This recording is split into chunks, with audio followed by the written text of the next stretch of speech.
Ready to rock and roll? I didn't ask you for keys again. Well, I didn't have a chance. My schedule was kind of whacked this week, work-wise. I had a bunch of meetings kind of around middle of the day. It's kind of that time of year. We're starting a new fiscal year and everything, so I've had a bunch of meetings. So I didn't get a chance to text Coach Cecil and say, hey, we've got time to talk. And I would have liked to. It's great that I didn't get a chance. So I would like to know, like, are you going to do anything different this week? Are you going to, kind of bring up more guys? Like, get some guys some playing time, seniors, whatever. So.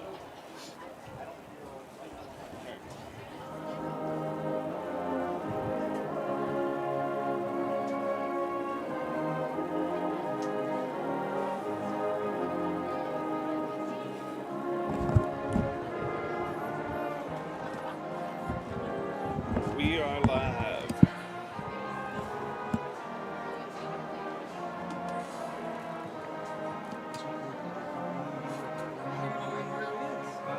Is this going to be like last week?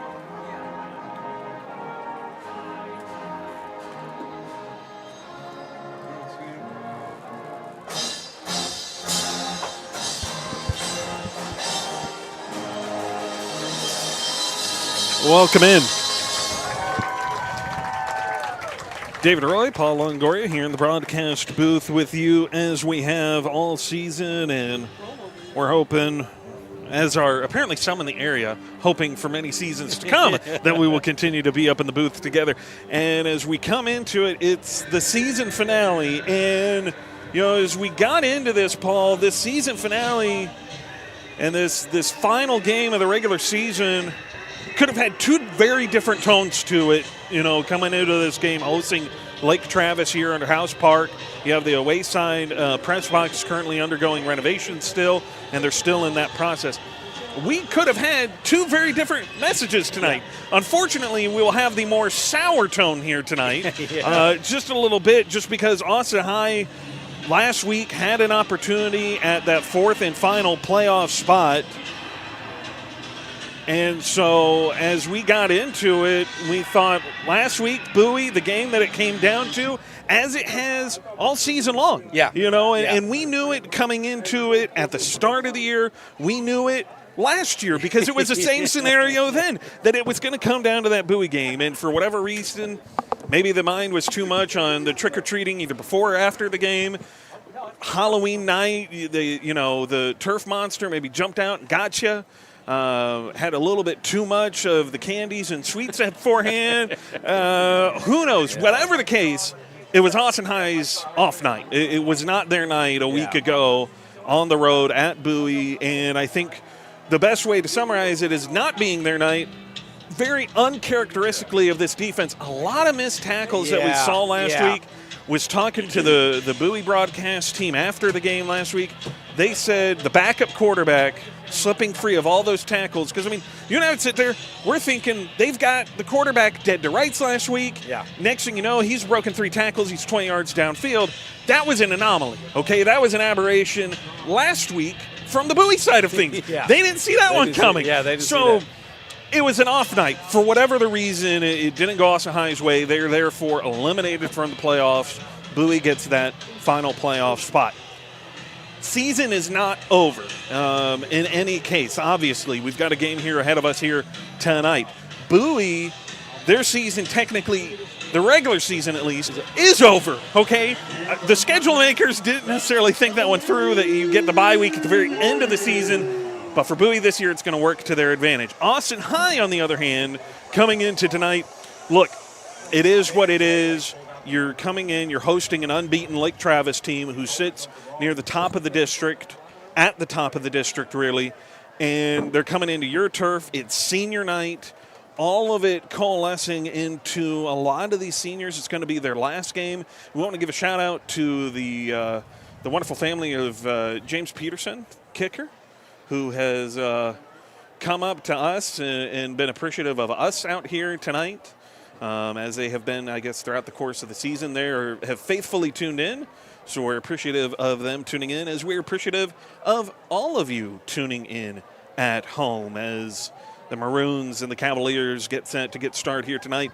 Cavaliers coming out, black helmets, the white jerseys, the white shirts, and the black pants to go with it. Maroons, a little bit similar. They got the maroon lids to go with their black on black, dark on dark here tonight. Yeah. And so, it's senior night, and there's some good and some bad about that. We'll get into all of it throughout the course of the night as out come the Maroons here tonight.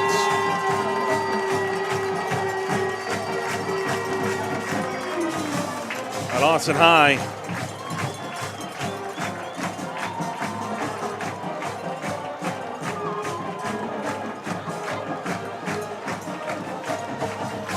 Get set.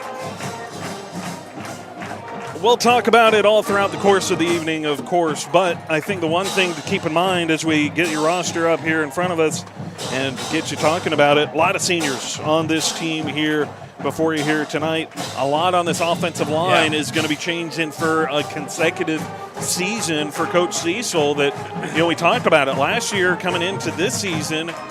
They had to replace 4 out of the 5 starters up front. Well, this season, it's been all seniors up front. So they're going to have to replace the entirety of the offensive line going into next season. The good news to it is you have 2 quarterbacks who are going to be coming back for the Maroons. You also have some really good wide receivers who are going to be coming back here with Vasquez returning. You've still got Hootman on the roster. Logan Davis, of course, being up there as well. So you have that aspect of it. The other bittersweet part of tonight, though, no more Reed Childers. This is Childers' last game here tonight. You do, however, have somebody just as violent and hardworking in behind him in the form of Caleb DeLeon. Coach Cecil, throughout the course of the season, whenever we bring him up, he's been the pleasant surprise for this coaching staff as a whole. The way that DeLeon has approached it, the way he stepped up when Childers was kind of banged up in and out of the lineup throughout the course of the season, that coming into this, Caleb DeLeon has been electric, he's been ecstatic, and he's been violent at the point of attack, trying to run through people. And Coach Cecil said he's not the fastest, he's not the strongest, but when the pads come on, a light switch gets flipped for Caleb DeLeon. Beautiful night here in downtown Austin. Tough game, as you mentioned last week, losing to Bowie. And as you mentioned, really uncharacteristic of the defense. Defense just looked kind of slow to the ball from the start of the game. And really the game just never got going for the Maroons. And pretty much, dashed their playoff hopes.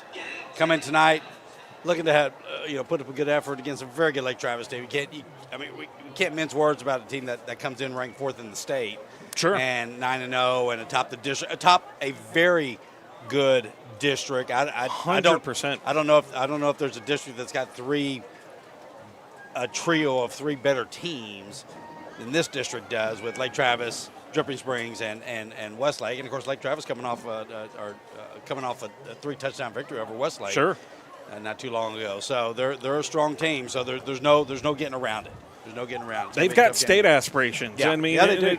It's a hallmark, and I know folks at home maybe down on the luck, or maybe a lot of you are out here tonight as it is senior night. But, the one thing I think to kind of keep in mind is when you look across the field at the program, it's almost kind of a benchmark of how much further you still have to go to be that, to match that.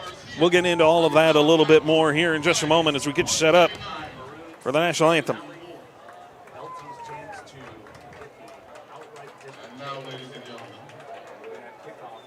Please rise for our national anthem, performed by Austin High.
Patrick Baird getting credited with the performance here tonight for that rendition of the national anthem. And Paul, you know, we talked about it, and you talk about a Lake Travis team, number 4 in the state championship aspirations.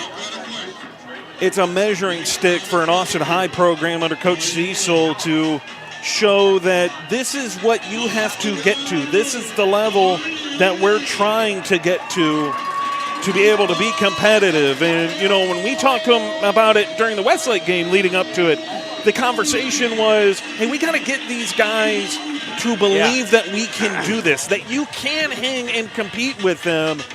And it's not easy, and it's not easy for a group of seniors that have been on the wrong end of these, you know, lopsided affairs with these premier teams in the district.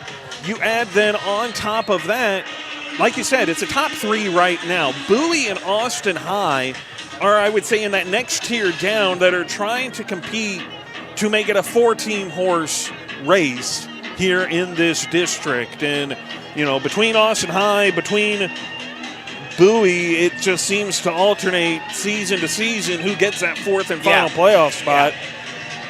Yeah. It's a tough chore. As I said, you got a trio of teams at the top that all 3 of them very well are looking to get into that mix for a state title. I mean, when we talk about Lake Travis, I mean, a lot of teams talk about making the playoffs. Lake Travis is a team that's not really satisfied with just making the playoffs or even, you know, getting to the 2nd or 3rd round. I mean, they're looking to play for it all.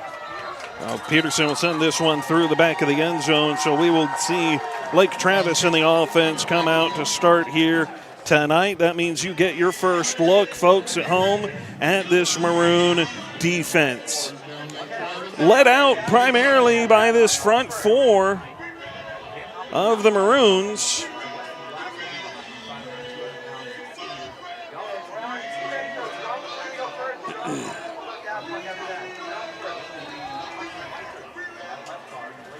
Got the Hardison Borth, Michael Friday, and then Holden Taylor and Jackson Taylor, the 2 defensive ends who have been premier talents for the Maroon defense. And you got the John Burks, Ethan Kale, Van Concert, the linebackers, and then, of course, the secondary, Alex Alderson, Luke Rensby, Vince Geyer, Vonzel Lewis. That secondary has seen a lot of rotation through the first few weeks here of the season as it's a long throw down the field. Caught!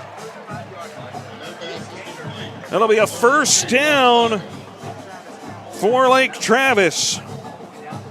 Well, they strike quick. They've got a minimal gain or loss on first down. They come back. They throw just a deep go pattern. Lark Seidel corrals that for Lake Travis.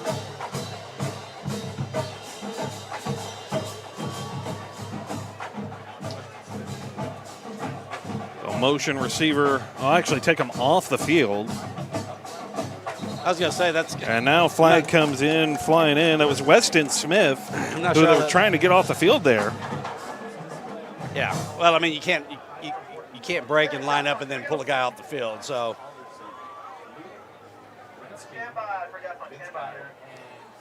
So they threw the flags there. Be a loss of 5.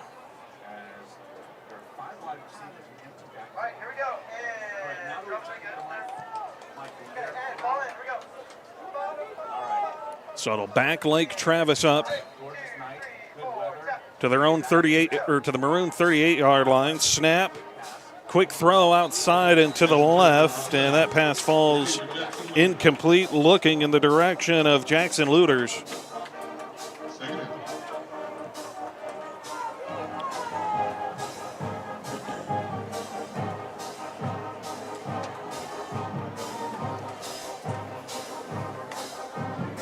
Brings up a long 2nd down for the Cavaliers. Will come out in the gun, 4 wide, 2-by-2 set.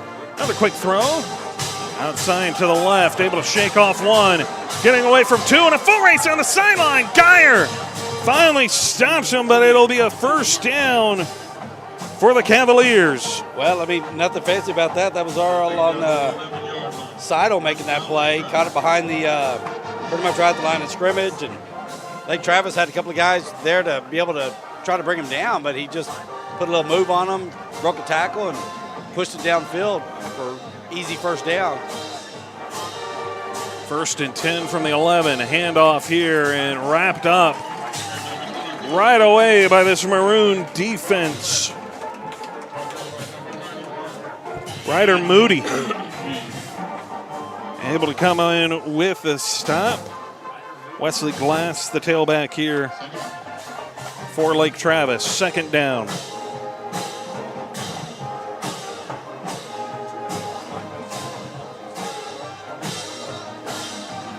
McBride out of the gun. Receiver in motion is Smith. Give it to Glass. Flags come in. Give me a false start. A little sloppy from Lake Travis early in the game. A couple of pre-snap penalties. A couple of poorly blocked running. It was like this against Bowie earlier in the season, that they looked a little sloppy. They had some difficulties. It just wasn't a clean performance then, at least early. And then they kind of settled in, got things cleaned up, and, kind of poured it on the Bulldogs as a give to Glass. Glass tracked down in the middle of this Maroon defense. Kotzer, Borth in there on the tackle, brings up 3rd and 11.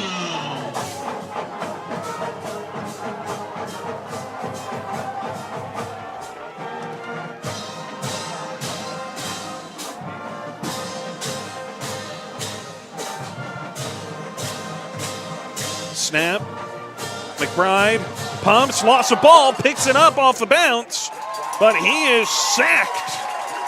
He just dropped it. I don't think he felt any. I don't think a hand got in there. I think he was looking to throw and then kind of maybe brought it back down. Just simply the ball came out. Lake Travis able to get in and stop him from no gain after he picked up the ball. Maroons forcing a field goal attempt here. This will be a 29-yard field goal attempt from the left hash. Snap, kick is away, and that'll be through the uprights. Would have been good from 39. I thought it was going to hit the skate park on the south, just outside the south end. Look out, skaters! Well, this Maroon defense does their job. They hold Lake Travis to 3 early on here.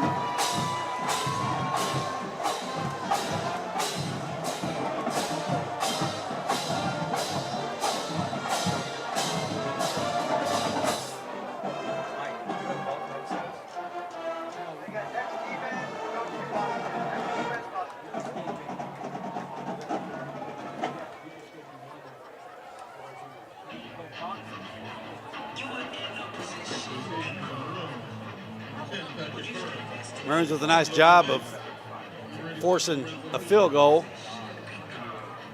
A couple of early self-inflicted wounds by Lake Travis. Helped stall out their drive.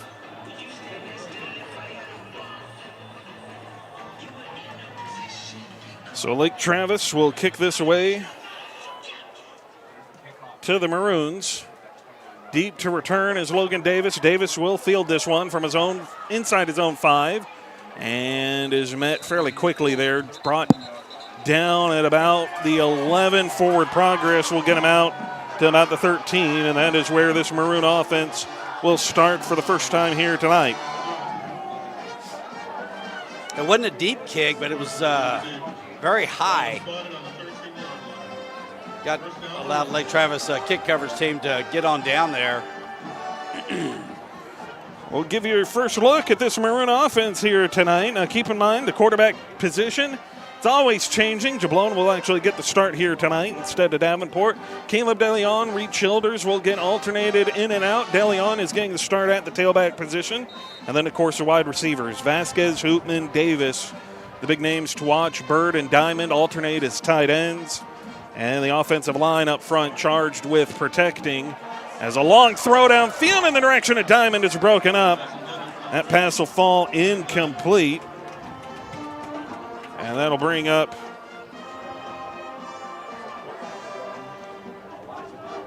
Throw not too bad there, just a little bit high, but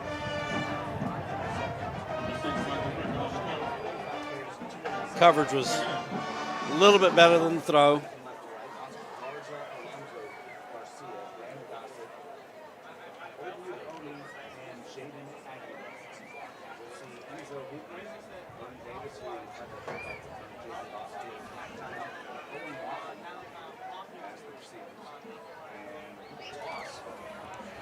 Run out here to the far side. I'll go for a loss of yardage.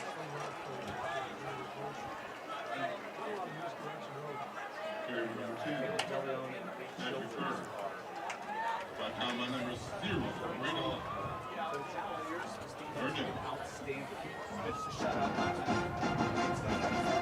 So to bring up a long third down for the Maroons now. It'll be third and about 13. For Austin High.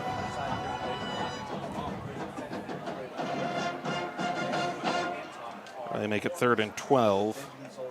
Snap. Quarterback in trouble already. Only really took 2 steps before he was brought down. And that'll bring up fourth down. Was trying to climb the pocket before Whit Davenport was swallowed up by this Lake Travis defense. Well, it's going to put him in a tough spot to try to punt this away. But, you know, it's kind of been the theme all year. The quarterbacks really have had not really good protection, and that's kind of a charitable way of saying it. Peterson drills this one. This will tail wagger. Yeah, it's going to get a good beautiful bounce, Austin High bounce. Hit at about the 31-yard line, and then it bounced its way across midfield. That'll stop it at the 44 of Lake Travis. And that is where the Cavaliers will begin their second possession. They lead by 3 here in the early window. And about 6.5 minutes remaining in this first quarter of play. Senior night. Got the full moon out. Like you said, Paul Longoria, it's a beautiful night. Beautiful. It's been chilly the last couple nights, and it seems it has warmed up just in time. Yeah, a little bit. For a little Thursday night action here as a give to Glass. And he'll take a hard hit as he crosses midfield down to the Maroon 47. We're at that time of year where, like, we keep the air conditioning off during the day, but then at the end of the day, when it's kind of warmed up, we turn it on a little bit and then turn it off because then it's going to get colder. Yep. Unless you're my wife, then you turn the heat on at night, turn it off in the morning, then turn the AC on in the middle of the day. And as the ball came out, Austin High's got it. Austin's got it. Cam Turner fell on top of it. The pass from McBride.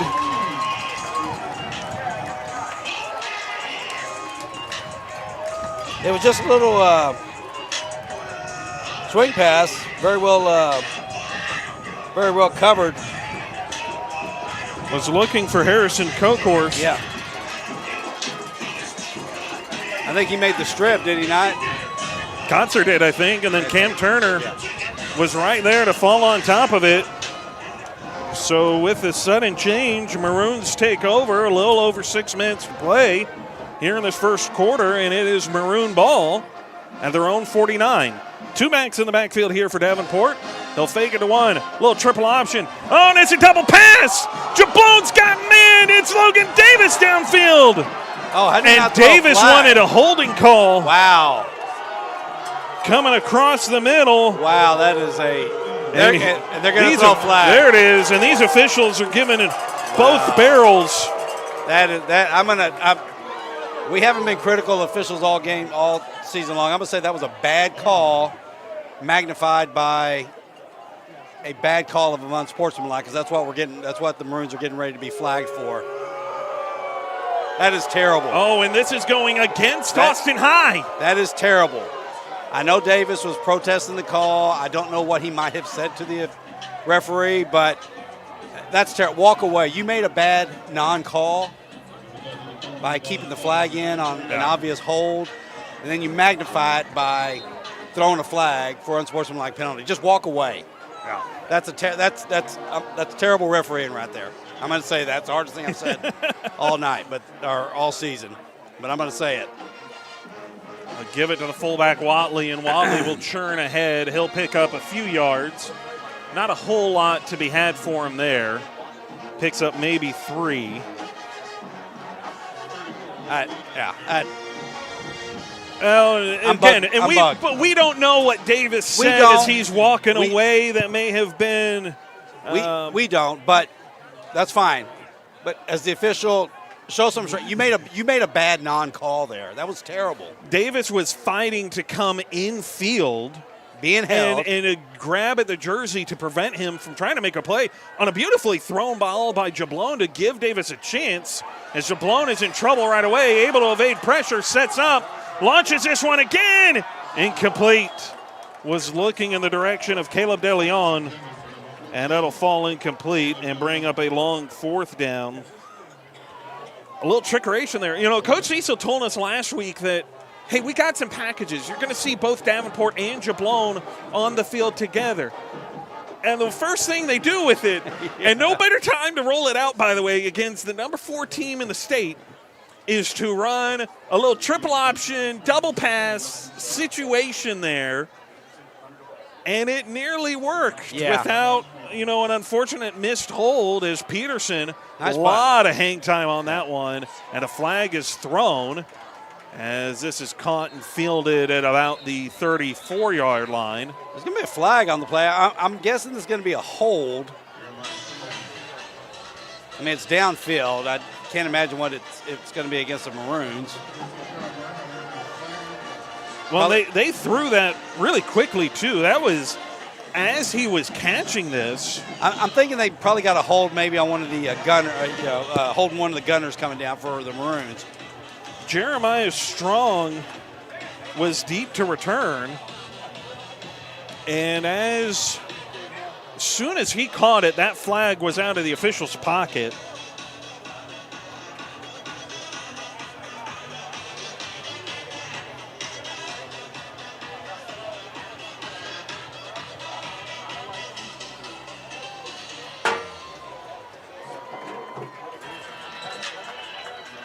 And they will march this off and back Lake Travis up that much further.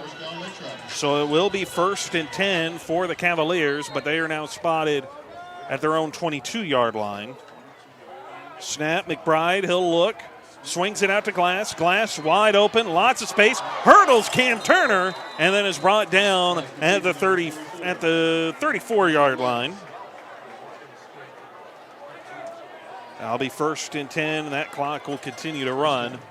Here for Lake Travis, will go up tempo. Snap, McBride, he'll look. Quick out route here for Weston Smith, and Cam Turner airtight in coverage with a stop, and Turner a little bit of extracurricular there. Gets the finger wag from the official there. He does. He got the little extra push there. That would have been a better call, but I don't mind he held the flag. He probably felt bad because his compadre made a bad call earlier. Snap here, McBride.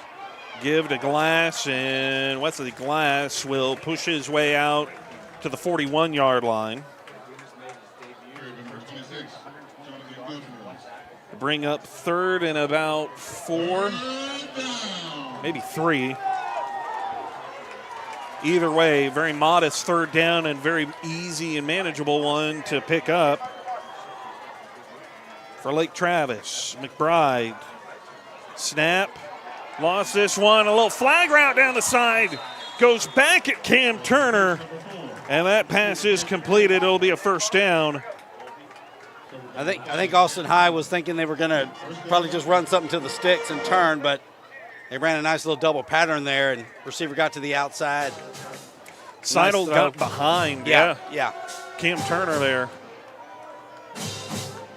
Snap, McBride. Give here to the inside, and this Maroon defense finally dragging him down. Jonathan Godinez with the carry.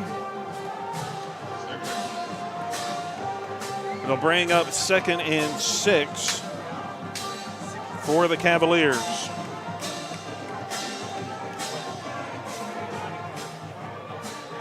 Out of the gun, McBride rolling to his left, loads up, and that pass is caught. Touchdown, Lake Travis. They hit Lark Seidel. Alderson, I think, got caught with his eyes in the backfield as Seidel just runs by him. You had Alderson on that side as a boundary corner. His hips are turned, his back is to Seidel, and he's looking in, trying to play with outside leverage, and it ultimately leads to a long throw and catch as Alderson just lost track of Seidel.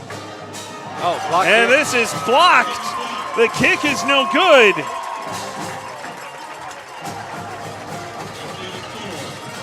Yeah, he just got caught looking on the inside. And you got to be able to see your receiver you're covering. You got to be able to maintain where he is, and he just lost track of him. Silo took advantage, got behind him.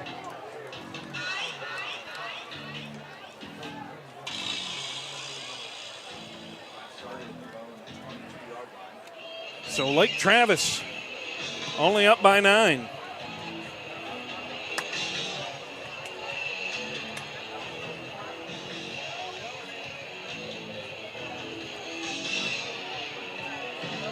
You know, for a number 4 team in the state, I've noticed this in the Bowie game, noticed this a little bit here tonight. Man, they sure get off to some slow starts. They do. It seems like it. Obviously, when they get into the playoffs, they're going to have to clean that up. I mean, at some point, you're going to kind of face a dog as big as you. Yeah. Because I mean, against the Bowie game, it seemed like they were down early. Yeah. Before they just became Lake Travis that we all know. As Davis on the return, Logan Davis electric on the kick return out to the 26-yard line, and that is where the Maroons will begin this drive. It'll be 1st and 10 for Austin High. 3:07 to play here in the first quarter. Cavaliers up by 9, but the Maroons, give credit to this Austin High defense for doing everything they can. They've created a turnover already, a special teams block kick to try and keep Austin High within striking distance. The Maroons offense now will need to answer that bell here. They'll start with Davenport in the gun. 3 wide, snap. Quick throw, high and over the head of Hoopman, and a flag comes in as that pass sails incomplete. Looks like it's going to be offsides. Was a high throw from Whit Davenport. No, excuse me, it's going to be a procedure. And he makes a gesture. Looks like that'll be declined. So it'll be 2nd down and 10.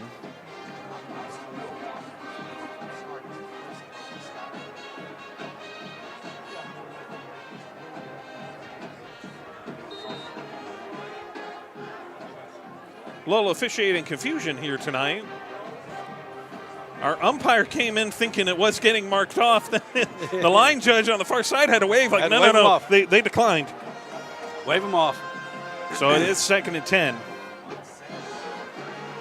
Maroons getting set up here. It's Davis coming in motion. Davenport fakes it to him. Logan Davenport throws, and that pass incomplete. Had a receiver fall in the middle of the route. Well, it looked like he was looking for his tight end on the shorter route. I mean, when you look at it, you can look at it 2 ways. Either Davenport threw kind of a poor pass well inside, or maybe he's expecting the tight end to just kind of sit down, find that soft spot. It's a lot just to be confusing about that play. Davis and Hoopman both kind of looked at each other. There was some miscommunication there. It looked like Davis was supposed to stay in for a play fake, and Davenport had to just keep it. Just a little bit not on the same page with that one. As Davenport, quick fire, and that is into the hands of Mac Diamond, only for Diamond to be unable to haul that one in, unfortunately, and that'll bring up 4th down.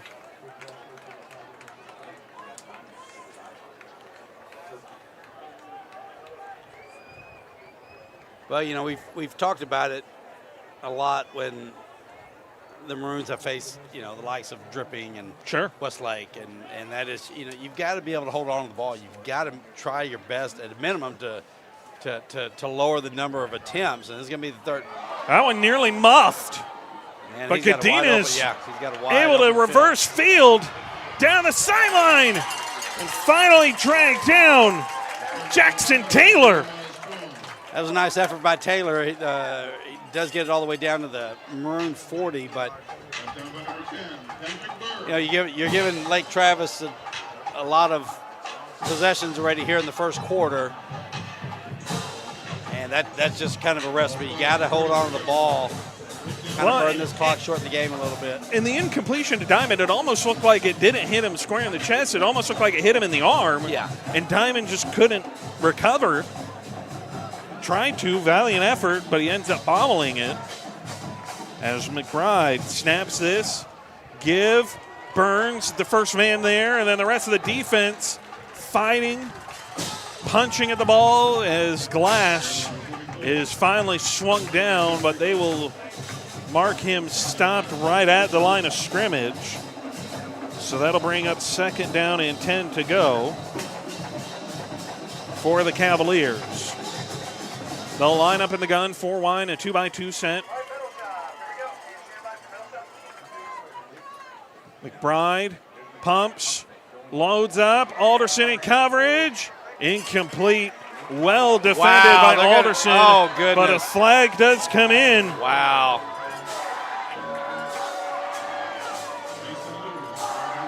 Well, they're going to get the PI there on what, at least my eyes tell me, was a less egregious. I think it was fine up until the very end when Luters stopped and tried to come back, and Alderson grabbed trying to pull him back forward. And I think, give Luters credit, he sells it by falling with that pole. Yeah. And I think that's what ultimately gets that flag thrown on his behalf. It's the fall that went with it to sell the flag. That's first and 10. McBride wants the end zone. Jackson Taylor sits him down. Well, good for Taylor because they missed it. They missed him being held on that play too. So he broke through the hold of the offensive lineman, got in there, got the sack. So good for him. Second. They back this up way. That's about second and 17. Big play there by Jackson Taylor. You know, we've talked about both Taylor brothers all season long. Big parts of this Maroon defense. As a quick throw there, caught. And Henry Clifton and Ethan Kale will combine for the tackle. That'll be third down and about 3, pickup of 14.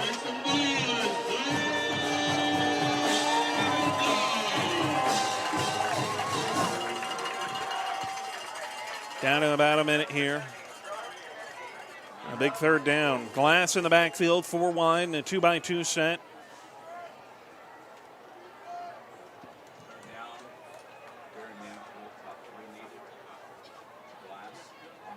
Glass motioned over from right to left. They'll give it to Glass. Glass slips away from 1, not 2.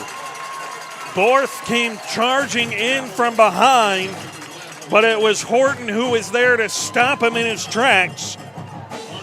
4th and 2. 4th and 2. That was the play you call when you know you're going for it on 2 downs if you don't get it. Chance there for the Maroons to force a turnover on downs. 4th and 2 coming up. They're going to let this clock run down. The Cavaliers are and go to the other end, run this. Well, we're through a quarter of play, and the Maroons, despite the scoreboard, this defense has kept it in reach. Cavaliers lead 9-0. You're watching Maroon football here on the Vibe Live Network.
welcome back in here on the Vipe Live Network, your home for Maroon football.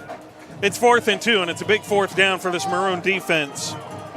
They'll snap it quickly. McBride to give.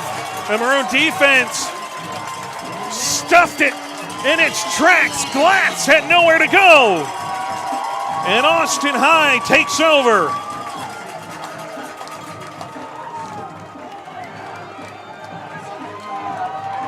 Well, this defense and these seniors, Jackson Taylor was the first man there. This defense has played its heart out all season long. It has been one of the bright spots on this Maroon team as this offense has tried to find its legs. They've created a turnover tonight and now a massive 4th down stop to give the Maroons back the ball as we open up the second quarter.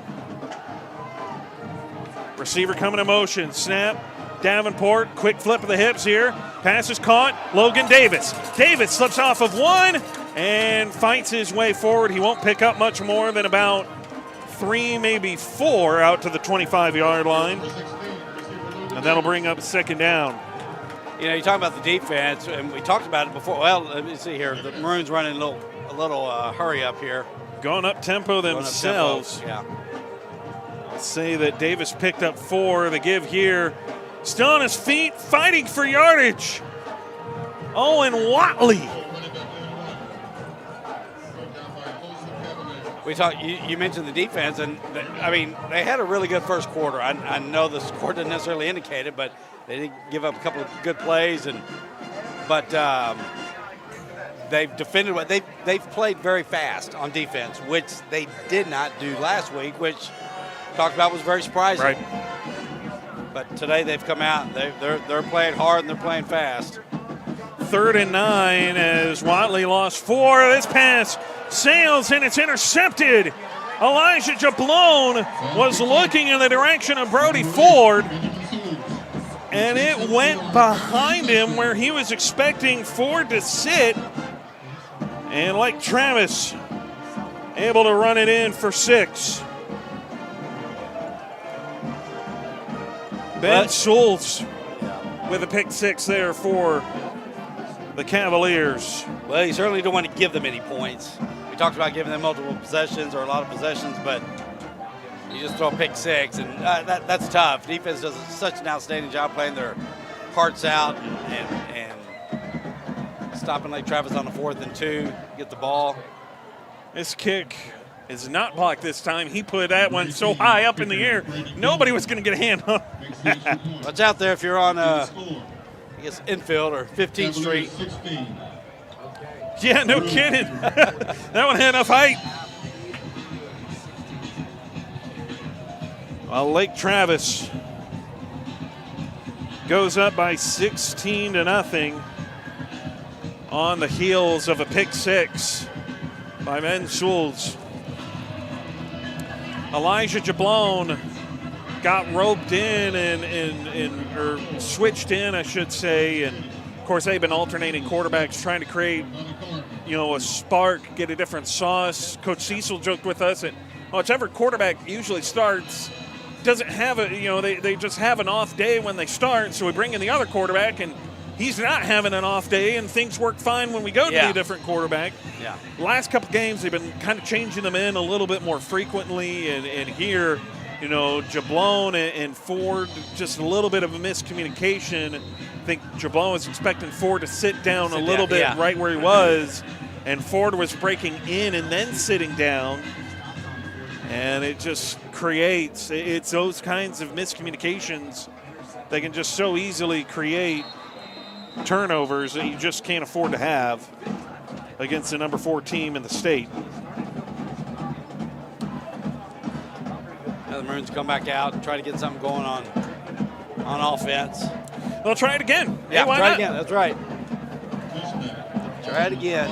It'll be 1st and 10. A good Lake Travis crowd has joined us here tonight as we get set up here on the, that away side press box currently being redone here, renovated. Should be beautiful by the time it's done, and just kind of adds a little bit of update, a little flair to historic House Park here. we get set up. Jablon will stay in at quarterback. Fakes it to DeLeon. Quick pass out into the flats, looking in the direction of Lorenzo Hoopman, and it's just up and over his head, incomplete. Second down.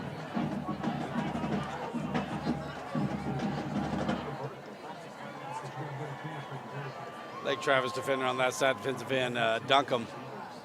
His hands up. He's pretty. Both Got some quarterbacks height, yeah. tonight, you talk about height, both quarterbacks tonight have kind of had some of these throws where it's almost like they're thinking that their wide receivers are more Calvin Johnson sized. Well, on that one with Duncan with his hands up, you really had to get it over. But sometimes you just got to change that arm angle and just get it underneath. But easier said than done. Davenport, a little quick flip here in the direction of Patrick Bird. Bird forced out of bounds at about the 29-yard line. So a modest gain there. Third down upcoming. Looks like they'll give him 4 on the run after the catch. So it'll be 3rd and 6 for this Maroon offense.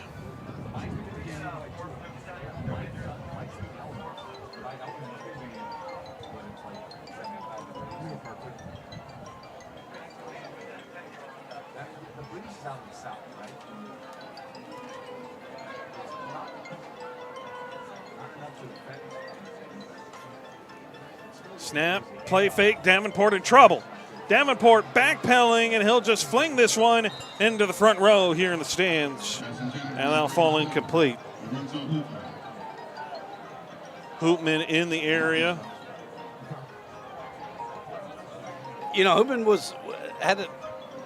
took a while to break from his defender. I think he was mainly run blocking on that play, and then tried to get in his pattern, and by that time Davenport was off schedule with his timing and just had to throw that ball away as the pressure was coming. Oh, snap. Peterson fields it. This one, another high punt. And this will take an Austin High bounce and roll down to the 42 of Lake Travis. And that is where the Cavaliers will begin this possession.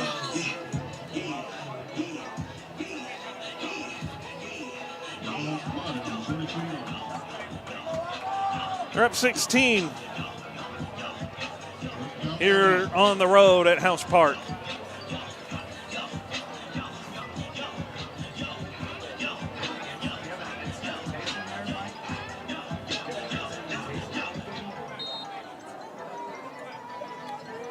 So McBride will start in the gun. He'll have Glass to his left, Trips to the same side. Receiver in motion is Smith. Snap, McBride looking, the southpaw. Gonna tuck it and run, and he will slide down right in front of Ethan Kale. Gave himself up at about the 40, so it'll go down officially as a loss of 2. Brings up 2nd and 12 for this Lake Travis offense that, you know, for as talented as they are, it's been a little bit up and down here so far. Has, yeah. Good coverage. We'll call that a covered sack. We got to give credit to the Maroon secondary. They've kind of struggled all season, but we'll give that one as a covered sack. McBride will keep it here on a real read option keeper and runs into a wall of Maroons, picks up a yard, brings up 3rd and 11. Burns one of the first ones there to set that edge. Actually going to give McBride 2 yards of forward progress there back to the line of scrimmage. So 3rd and 10, maybe 3rd and 10 and a half if you want to say he didn't quite get all the way back there. And he'll set up in the gun, 4 wide, Trips to the right. McBride looks, out route, pass caught, and that'll be a first down. Hyder, Horton in coverage, couldn't hold up. Well, that was just, they ran a good, nice combo route. They sent 2 guys deep. They brought that inside guy just on an out pattern beyond the sticks, and the throw was there. Great throw to the outside, great catch. McBride, quick throw here. That's a Ball fumble. is out. Ball is out, and the Maroons have got it. They're saying it's incomplete. Oh, wow, okay. I thought he made a football move, but maybe he hadn't corralled it yet. I'm thinking they're rolling that he didn't have full possession. Okay, because he definitely turned and I think he was turning as he was trying to pull that one in and secure it.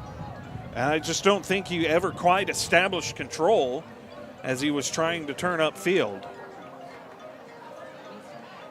And a give here to Glass, again met by a wall of Maroons.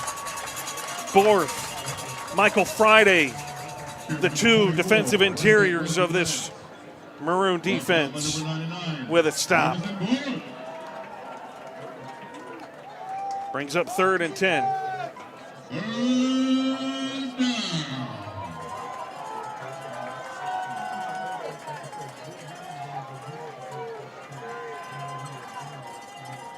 So McBride snaps, looks, lofts this one. Beautiful throw and touch to the sideline and forced out of bounds.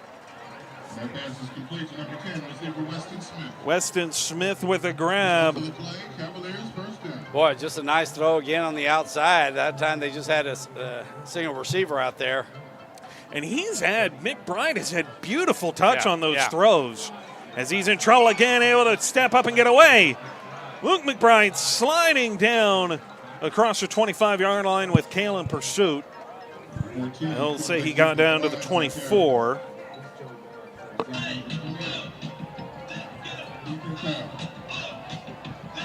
Brings up 2nd and about 5.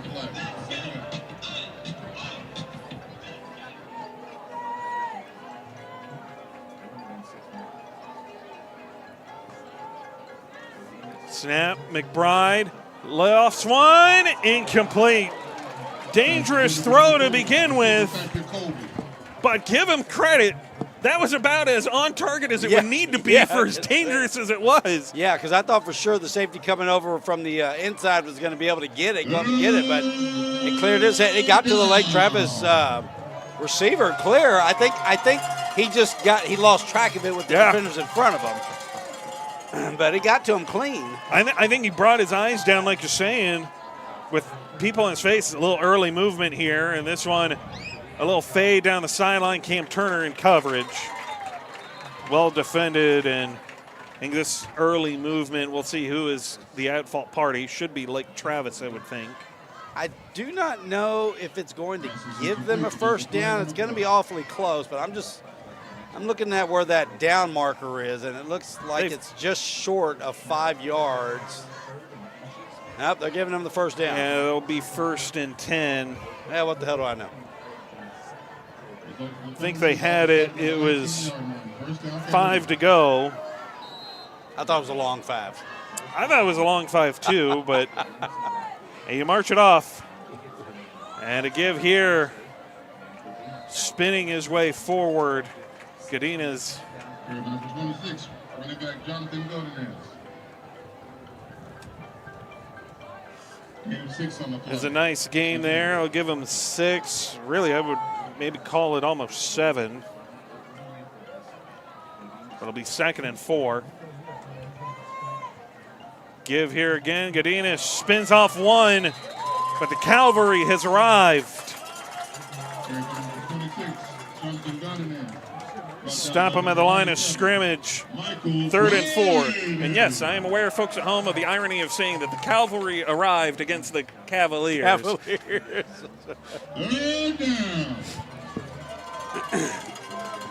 Not sure how many folks at home may have picked up on that, but I'll help you out at home. Bride throwing in the direction of Horton. It's well over his head, incomplete. Are they going to force a field goal attempt here?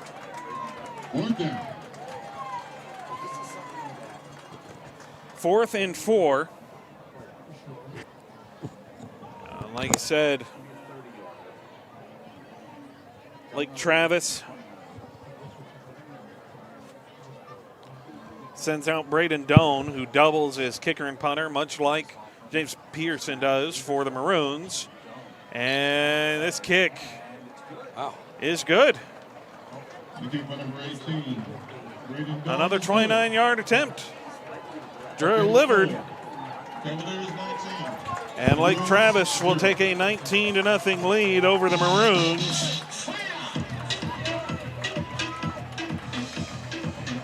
With 5:17 to play here in the first half.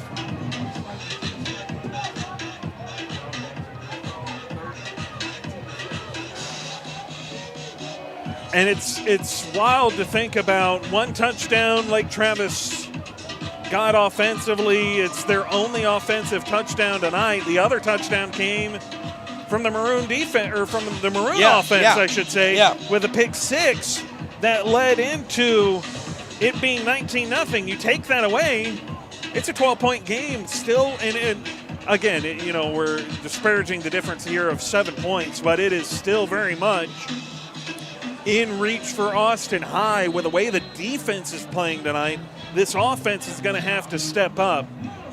And, we've talked about the defense. One thing we haven't talked about, on senior night, this defensive front is going to get replaced for the Maroons next year. That's going to be a tough task. We talked about this early in the year when you the kind of the difference between the Lake Travis and Austin Maroon team is, Lake Travis, they may lose a lot of starters every year because they always seem to be senior heavy, sort of like Westlake, but the guys rolling in to replace them have played so much in blowouts, and so it's different than when you're replacing an offensive line of 3 starters where their backups never got a chance to play, and then you're expecting those guys to come into seniors. And I think this is kind of where it gets interesting, talking with Coach Cecil earlier in the year, the conversation of, hey, are you bringing guys up? And Coach Cecil's thought process, on it was, well, no, we want them to stay at the JV level. We don't want to bring them up, if they're not going to get significant playing time, because the only way they're going to get better is through experience. And, you look at this offensive line as a microcosm of that. You had to replace 4 of the 5 starters that a lot of them, because of the way that it was maybe run in years past, hadn't gotten a lot of run, other than, maybe a couple of games here or there where things had gotten out of hand or things were late in game. It significantly impacted their development, impacted their ability to slot in and be the next man up as they take over at the start of the year. It took this offensive line about the first quarter of the season, to get themselves gelling together and get themselves in a spot where they seemed, capable. Yeah. It took that long. It took a while, because it's been a struggle all year, but particularly in those first 4 or 5 games, it was just downright. They just struggled. I mean, and it was a unit that needed to gel and needed time to gel. Well, if you're getting those reps earlier now, right, if you're keeping kids down at the JV level and kind of letting them work their way up, they're getting that playing time, they're getting that experience. It's allowing them to gel a little bit more easily to then be ready for the next season, or to be ready for when they are called upon to take over as that starting offensive line. As Davenport in trouble, trying to evade, got away from 1, not 2, as he's sacked, brought down. Looked like it was Ben Duncan early with the pressure, forcing Davenport up in the pocket, and then where he eventually got sacked. Duncan is I believe a commit to Kentucky. I think so. I think that's right. Sounds right. His dad played football at the University of Texas, Dwayne, along with his late uncle Bobby. Peterson. Much shallower punt. This one is fieldable. Adina fielding it from midfield down the sideline, forced out of bounds by Jackson Taylor. Number 20, Jeremiah Strong.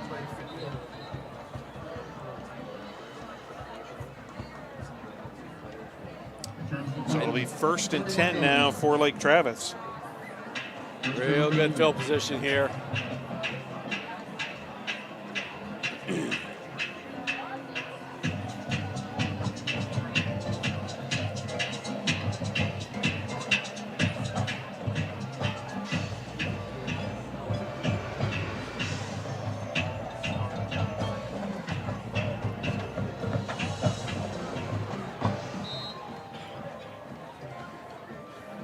They'll start at the Maroon 27.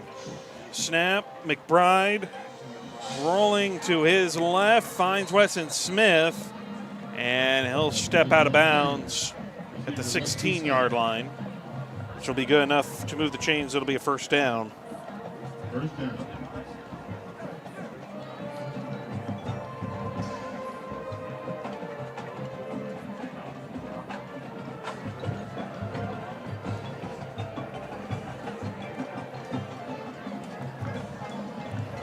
Near that 2-minute mark here in the first half. McBride looks left, bails, flips his hips, and a pass to the end zone incomplete. Well defended by Vince Geyer.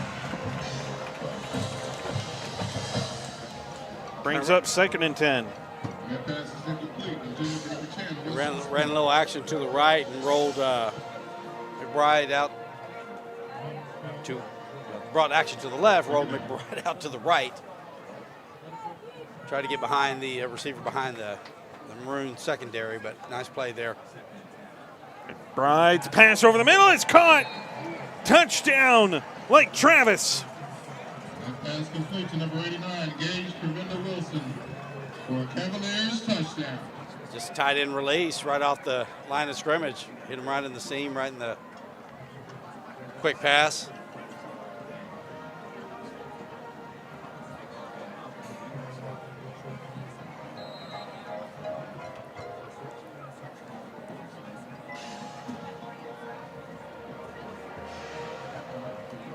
Kick is up, and it is good. The extra point is good by kicker Braden Doan. Tack one on, Cavaliers. and it is Lake Travis. Austin High, 0. Jumps out in front, 26-0.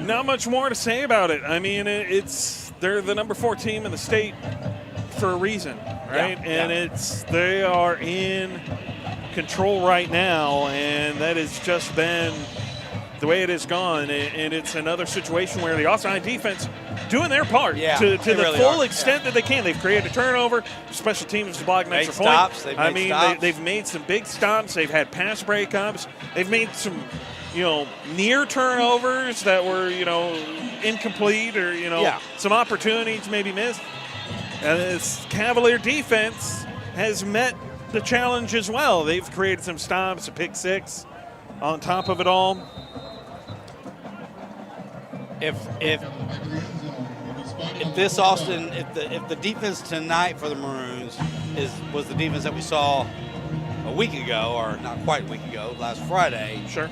perhaps could have been a different story. Because the defense tonight is playing really well. Yeah, really well. I And mean- arguably it's best effort relative to the competition. Yeah, I would say They're getting pressure, they're getting stops. I know the scoreboard's going to, say what it says, and if you box score scout or you're one of those that, you don't watch it, fine. I would argue that as Davenport taking a shot down here for Diamond, How do you not call they that? want a flag. Wow, and that's how do you? incomplete. Oh my gosh, how do you not call that? And the Austin High faithful That is letting this officiating crew hear it. that's It's the push there at the end, I think, is what does it. Is Diamond is turning, and it's a late shove that just doesn't get called. well. Not only that, but he was already engaged with the receiver. Well, and he was trying to turn to make a play at the ball, and it's the push as Diamond is going for it. That's just a bad call. But, coming back to, I would say that for the Maroon defense tonight is Davenport's pass for Hoopman off the fingertips, incomplete. Can't catch it for him. And it's maybe not a perfectly thrown ball by Davenport, but it's certainly not a poorly thrown ball either, and certainly catchable. You know, I would say that I would hang my hat that as far as this Maroon defense has gone this season, this is by far, I think, one of their better performances. Oh, for sure. And again, to emphasize relative to the competition. Right, exactly. It's a the really good Del Lake Travis Valley team, game, yeah. The defense looked Sure. great. It's Del Valley. Defense looked great against Aikens. Yeah. It's Aikens. The defense is looking really good against Lake Travis as the run here for Elijah Jablone doesn't net much. Number 11, quarterback Elijah Jablone. And timeout taken Working. by Lake Travis. Well, they've got. They're going to have 2 minutes to play here. They'll get the ball and well, They took a timeout. took a I timeout, think yeah. it's a little bizarre. yeah. Now that I think about it, it is because this punt is going to run into the 2-minute timeout. 2-minute timeout. So they, yeah, Because this punt's yeah. going to go down. And I mean, I get it in the sense you want to save time, and maybe it's, You're only 5 seconds though. That's all you're talking about. Maybe even less than that. I mean, because you're talking about by the time the punt goes, Yeah. assuming that there's not a Yeah. return on it, by the time they get down there and it's finally whistle dead, you're maybe talking about taking 7 seconds Yeah. off the clock. Yeah, I mean, you're going to be at the 2-minute timeout. So you would have gotten that anyway. You could have saved the timeout. Very good chance it doesn't matter. Pearson's punt is high, and that bounced right in front of Weston Smith. I don't think he touched it, but it bounced right in front of him. So there you go. We're at the 2-minute timeout. I mean, they're going to have field position at their own 45, and it looks like they've got. Well, they still have them with 3 timeouts left, unless I'm missing something. No, I very clearly saw the official wave and indicate Okay. to that side. They've got 2 timeouts left. They've got almost 2 minutes to work with. Unless it was an official timeout, but I didn't see the indication because Yeah. normally they would tap do that their or- shoulders yeah. to indicate the official timeout. But no, he waited for the clock to stop, then turned and pointed in the direction of Lake Travis. So that usually means a timeout was called. And I don't think Austin High is going to burn a timeout in that spot either. No. So it wouldn't make sense. Like the most logical conclusion I can have is Lake Travis took a timeout. Took a timeout. Well, they'll have it 1st and 10 at their own 45-yard line.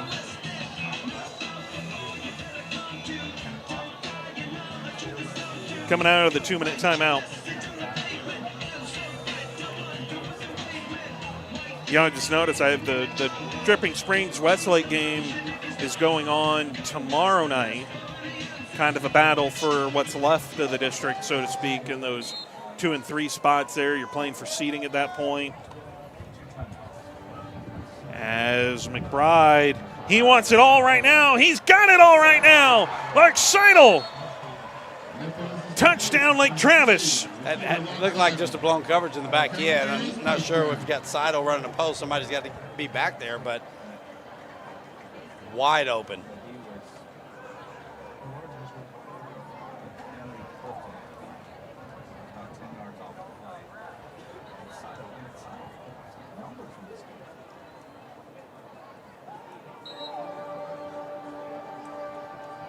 Talk about quick and in a hurry.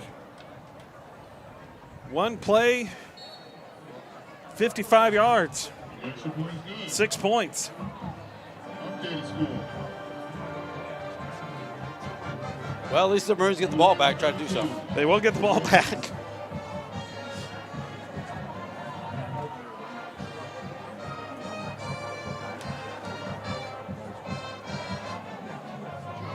Duration.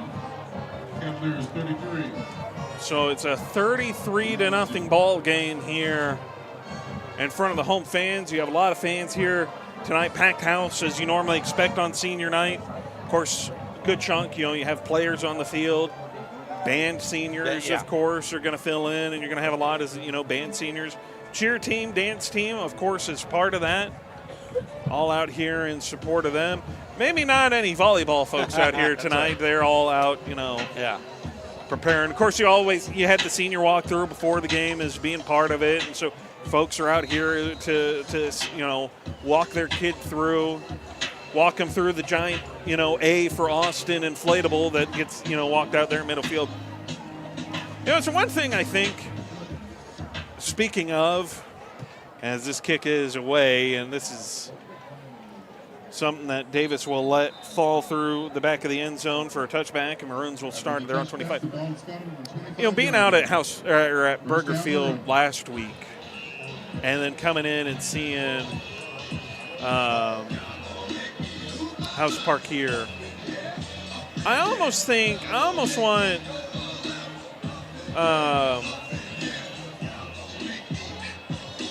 kind of a logo at center field, I guess, when the next time they do the field. Yeah, it just looks very kind of, and I get, it's high school, it's a shared facility. It just looks a little too generic. Yeah. I don't know. No, it does. When you look at you look at what Burger's got, they've got the kind of really nice.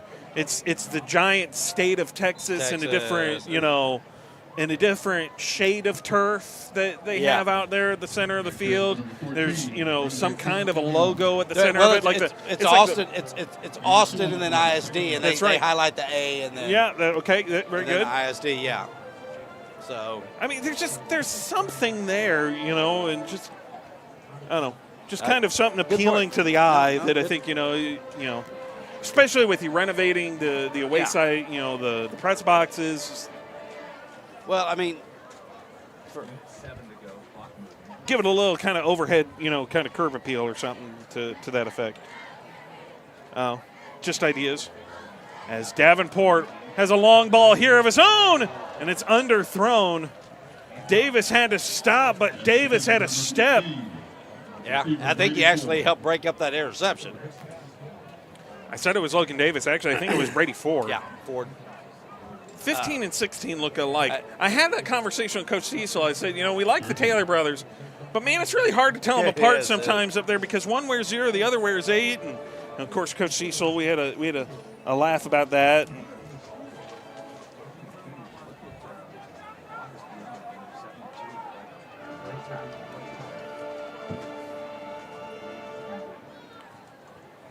So under center. Snap. Give DeLeon trying to pick his spots here. He'll pick up maybe 2 more. On 3rd and 8, brings up 4th and 6. And so they'll keep that clock running. Nobody will take a timeout here. Yeah, nobody's taking a timeout. Peterson will come out to punt it away. Does have to punt it. Snap it with the belt. Well, they're going to wait to call timeout.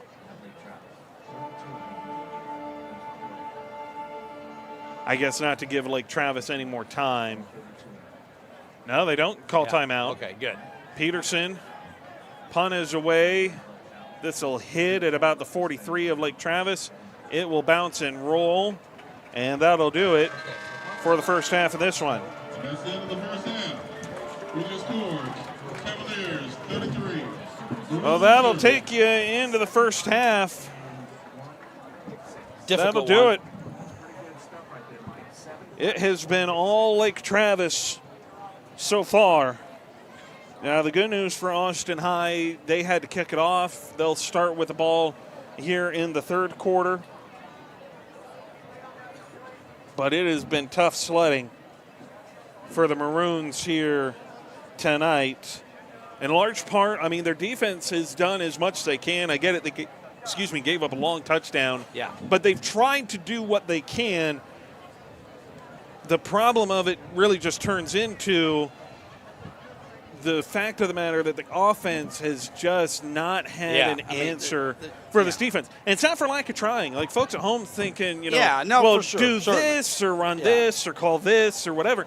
It's not for lack of trying. They've tried to do a lot of different things. Some have been really creative. I mean, we saw Davenport and Jablon on the field, and they tried to run a little trickeration there with Trickeration, it yeah. for Jablon to throw the pass after getting a little pitch. Kind of a read option flea flicker almost. Yeah. And it just, unfortunately, it didn't work out, and there was a missed call on top of that. Yeah. They've tried to get Jablon's legs going. They've tried to get Davenport's arm going. They've tried to get Childers and De Leon kind of going here on the ground. And it just, none of it's really been able to work. Yeah. They've given it to Watley. They've gone to Bird, Davis, Ford. They're trying to spread the ball around to try and generate some kind of a spark. It just hasn't worked thus Yeah, far. yeah. Unfortunately, for either side, for the offense as a whole, that leads to short possessions, leads to the defense not getting enough time to catch their breath, having to run out, and on top of that, more often than not, having to defend a short field. Short field, yeah. And it's just, a the bad defense combination, isn't yeah. being put in a good spot to try and meet Lake Travis. When they have it in good spots, this defense has done really well. And so it's just kind of this culmination of errors. The officiating is controversial. We'll leave it at that. It's been what that is here tonight. The Austin High faithful, I would say, has been less than thrilled about it. Yeah, so far here tonight. Yeah. They certainly made that well known throughout the course of this one. But otherwise, I would say it's been relatively clean in that regard. Yeah. Not a lot of procedure calls, not a lot of holding calls for either side in either department. And so that has been a plus for this game as well. As we go into the half, it's just going to be a matter of what can this offense do to solve the puzzle that is this Lake Travis defense that has just been making life miserable for the Austin High offense for no matter who's had the ball. Yeah. It's just been that kind of a night thus far. So we will take a break. We'll be back here in about 20 minutes for the start of the third quarter. The Lake Travis Marching Band on the field right now. The Austin High, the pride of the Maroons, the Red Jackets, will take over here shortly. Stay tuned.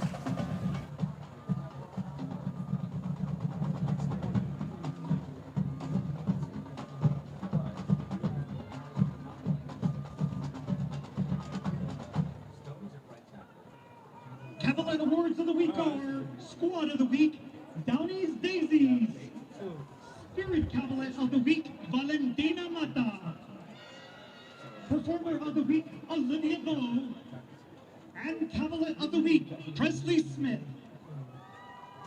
Ladies and gentlemen, here they are, the Lake Travis Cavalette Dance Team. Tonight they'll be performing their high-energy streamer jazz, set to Holding Out for a Hero, performed by your Lake Travis Cavalier Band.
The Lake Travis Cavalet managers are Helena Del Rosario, Zoe Martin, and Sadie Pommier. The directors of the Cavalets are Michelle Webb and Sierra Birmingham. Go Cavs and let's ride! Ladies and gentlemen, once again, the Lake Travis High School Cavalets.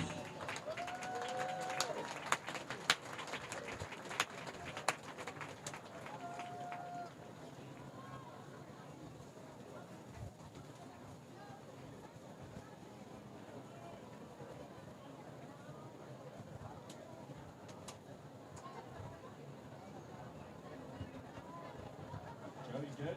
Yep. Well, windy, huh?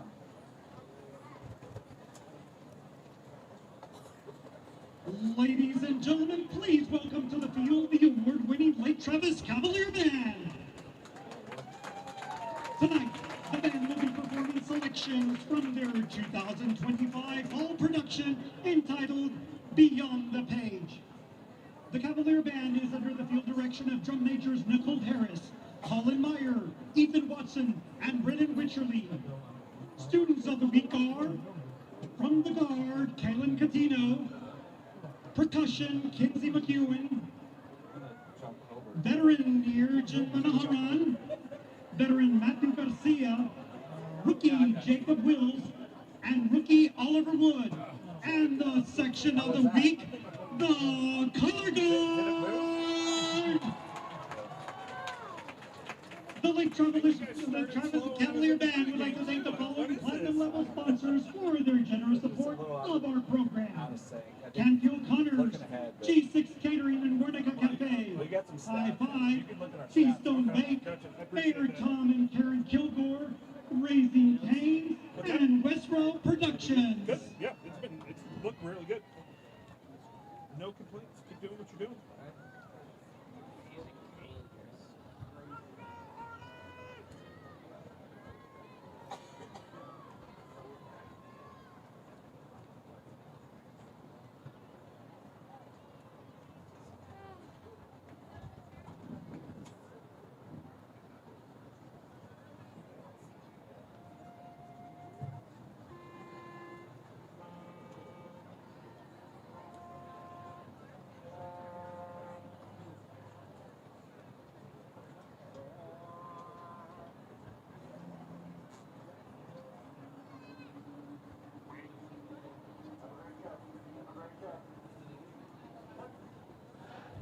And now, ladies and gentlemen, the Lake Travis Cavalier Band.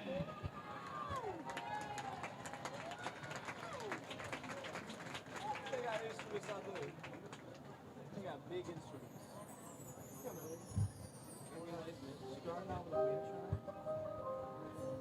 It's been lame is for like the past 3 weeks. For real? Yeah, I think this is new though. Okay, that's good. You want to hear the lame is? I love it. I'm sorry, you've had to listen to it every week.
Yeah. One of them.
Lake Travis Independent School District Superintendent is Dr. Curtis Knoll. Director of Fine Arts is Shannon Gill. And Lake Travis High School Principal is Mr. James Bush. We would like to thank all of our fans for their continued support of our District Fine Arts program. Ladies and gentlemen, once again, let's give it up for the Lake Travis Cavalier Band.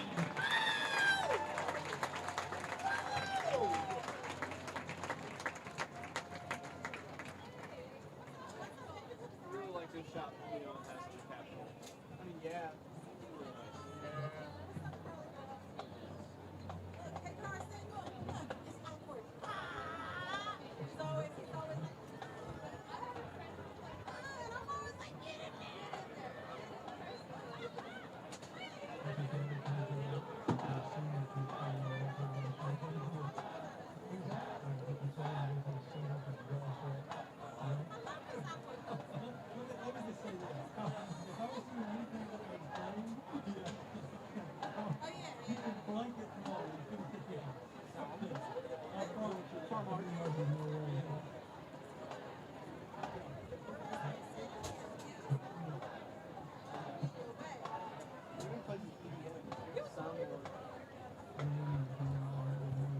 Marching band?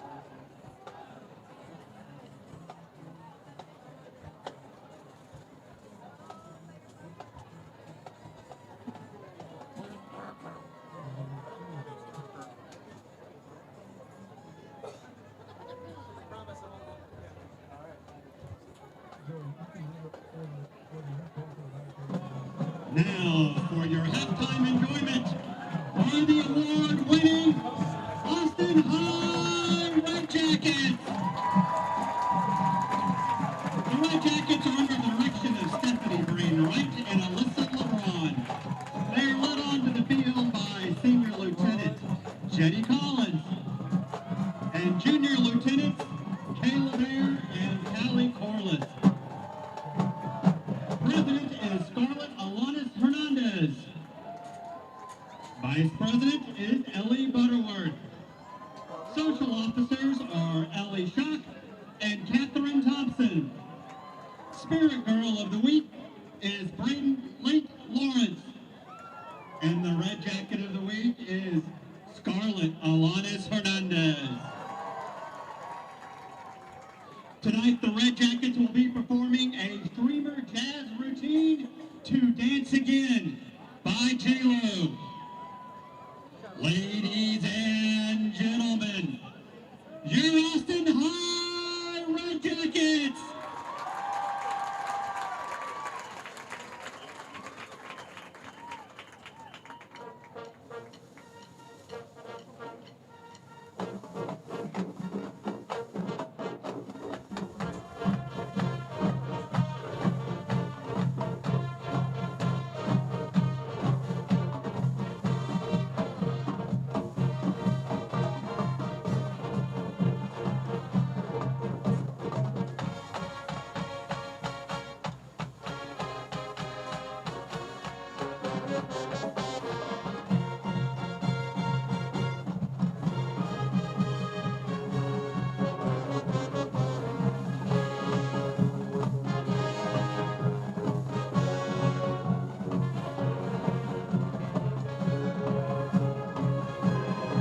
And now, presenting the Austin High Maroon Band.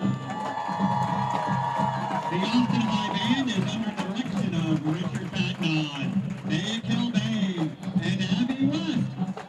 Additional staff members include Marcus Alvarado, Rune Hale, and Dashel Koska. Color guard instructors are Lauren Roberts and Riley Taylor. The Austin High Band is under the field direction of drum basers Sebastian Blanco, Eloise Pozos, Lee Worsham, and Abby Lee. Our section of the week is the drum major section. Our marcher of the week is Sophia Blanco from the flute section. Tonight we will perform our UIL show entitled Under Pressure, featuring Queen by Music. Queen, David Bowie, Carl Jenkins, the Rolling Stones, Shirley Bassey, and Rihanna.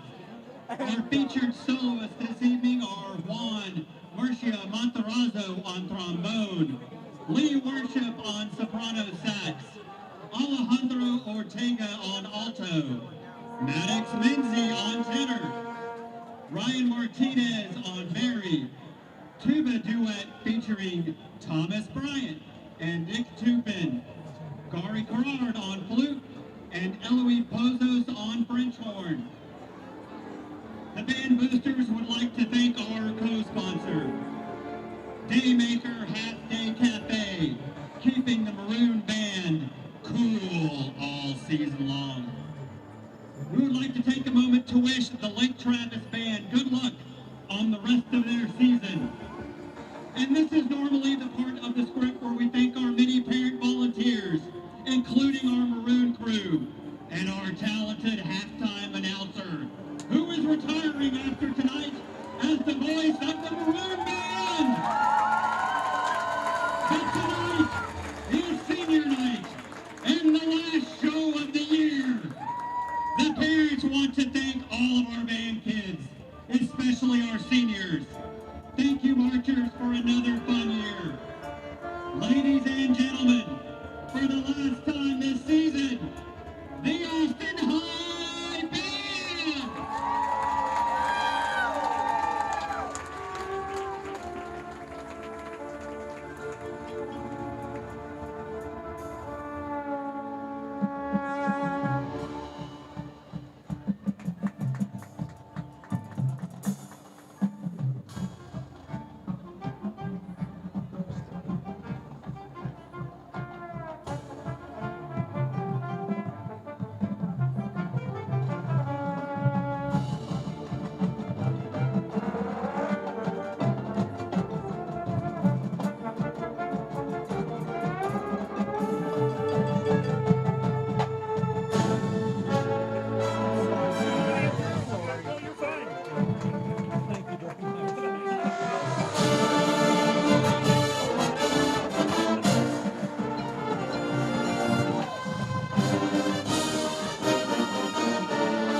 And there they go.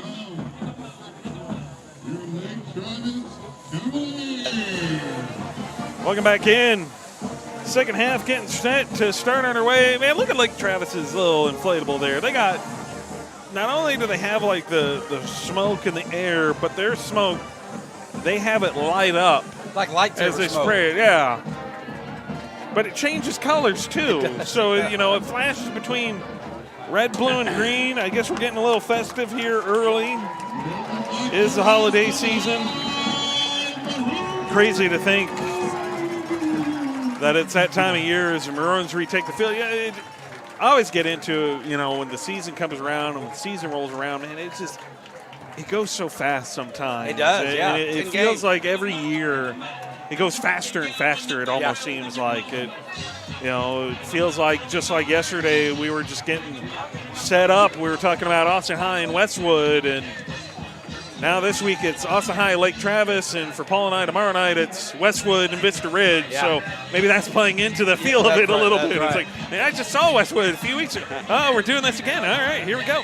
So, you know, Austin High is going to get the ball to start here at the third quarter. Now, you know, the Lake Travis folks next to us, nice enough to share with us their stats. It's been tough sledding for this Austin High team. We told you that at the end of the first half. What you may not have known is that Davenport 2 of 8 through the air, Jablone 0 for 3 through the air, and there's a lot, when you look at the yardage in here, a lot of minuses next to players' names. Carries going backwards, catches going backwards, not enough forward momentum, too much negative plays, and a lot of incompletions. You know, you look at it, Davenport and Jablone combined 2 of 11 through the air for the first half. And not a recipe for success. Now, part of it has been some throwaways. Davenport had a couple of theirs of those. A couple have just been, you know, fully missed.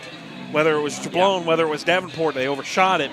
Then you add on the other aspect of it, that you're not able to get the ball going through the air. Some of that may be protection issues. You know, been a few miscommunications. There was a pick six. Yeah, there's been a couple of those, yes. Running game hasn't been able to get going, so it's keeping your defense out there against a quarterback in the form of McBride, who, by comparison, went 13 of 18 through the air in the first half. Big difference when you're comparing offenses, and I mean, it's almost like looking at an apple and looking at an orange, and they're just not the same and not in the same vein, unfortunately, either right now in terms of efficiency. And it's really what this boils down to in terms of the difference. One is efficient. One has not been nearly as efficient offensively, and it has proven to be the difference maker here in this one as Logan Davis chose to bring this one out after he backpedaled into the end zone, and he is out to the 16-yard line where he is finally brought down, and that is where the Maroons will get this drive started On the spot on the 19-yard line. and try to correct some of the miscues that they've had in the first half. Yeah. First down Maroons. And unfortunately for Austin High, I don't know what that answer is.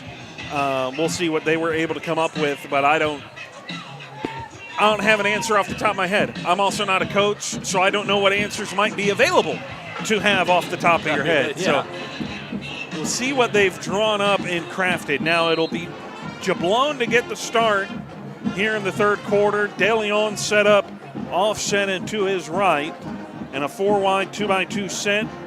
They'll fake it. Jablone in trouble. Evades one. Gets away from 2. Jablon pulls it down and runs. Elijah Jablon forced out of bounds at the 29-yard line. That's good enough for a first down. Nice scramble there by Jablon. Come out, nothing open downfield. Able to break the pocket out to his right. Got it filled. First down to start this drive. Best I can tell, Lake Travis pretty much made wholesale changes on the defensive side of the ball, which not surprising. Up 33-0. Got starting playoffs next week, and don't need anybody to get dinged up. You can get just hurt just as easily in a 33-0 game as you can in a 3-3 game. So get an ankle rolled up. You don't want somebody missing any playoff time unnecessarily. A double pass. They throw it back to Jablon. It's a quarterback screen. Elijah Jablon. He's got room to run down the sideline. Jablon still fighting as he crosses midfield. Little trickeration there, as we like to say. You could see that being set up as a double pass, except normally that second pass is thrown downfield. But this time the second pass stayed in the backfield and thrown back to Jablon. He had a nice alley with the convoy of linemen out front. Patrick Bird threw it back to Elijah Jablon Yes, he as did. the double pass. Where earlier we saw it was Davenport, a little flea flicker to Jablon to take a shot downfield. Now they switched it, and a little trickeration. Davenport does come in now, probably to give Jablon a breather. Now they'll give it to Watley, and Watley will surge ahead. They'll spot him at the 45-yard line. Give him 4 yards on first down. Brings up second down and 6 to go. As Jablon on that quarterback screen or double pass, however you want to view it, was able to cross midfield to the Lake Travis 48. Now ball spotted right at the 45. Yeah. Really, it's a gain of 3, not 4. It'll be 2nd and 7. Jablon still on the sideline, catching his breath. Watley in. A little end around, another double pass. Hoopman heaves it all the way backside and maybe waited a little bit too long to try and throw it back across his body. Davenport broke open earlier, but that last hesitation, waiting maybe that last half a second, allowed that Lake Travis safety to come on over and break up the play. Well, that ball, it floated Yeah, it on did. Hoopman a little bit too. And so kind of allows that extra time, like you said, to get over there. Jablon does check back in, and out comes Watley. So DeLeon will also take his place. So they'll set up in the backfield here, 3rd and 7. Trips to the right, time is running down. They restarted the play clock. Give to DeLeon, Caleb DeLeon spinning forward. And he'll only pick up about 2. And now it will be 5 to go, 4th and 5. Now for the Maroons, Bird has his hands up. I don't know if he's wanting a fake called or if he wants the offense to stay. Yeah. Maybe just getting in the hand. Okay, just getting in the signals here for what to do. He's directing traffic. Of course, Coach Cecil talking about Patrick Bird, one of the seniors on this team, so smart. They love his work ethic as Peterson gets this one. A nice hang time. That hangs in the air and takes a Maroon bounce Nice down punt. inside Very the nice 10. punt. Very nice punt. Good placement there by Ball is down to the Hoopman. 7-yard line. Cavaliers will start there, first down. So it'll be 1st and 10 to go for Lake Travis. It'll be the first time we'll get to see them here in this 3rd quarter of play.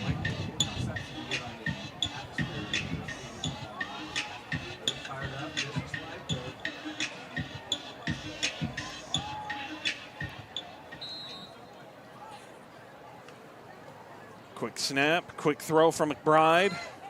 Outside, and that pass caught in a little hard collision there. Yeah, it's gonna Flag be a face is mask. thrown. Yeah, they're gonna add 15 more yards to this, what appears to be about a 7-yard gain.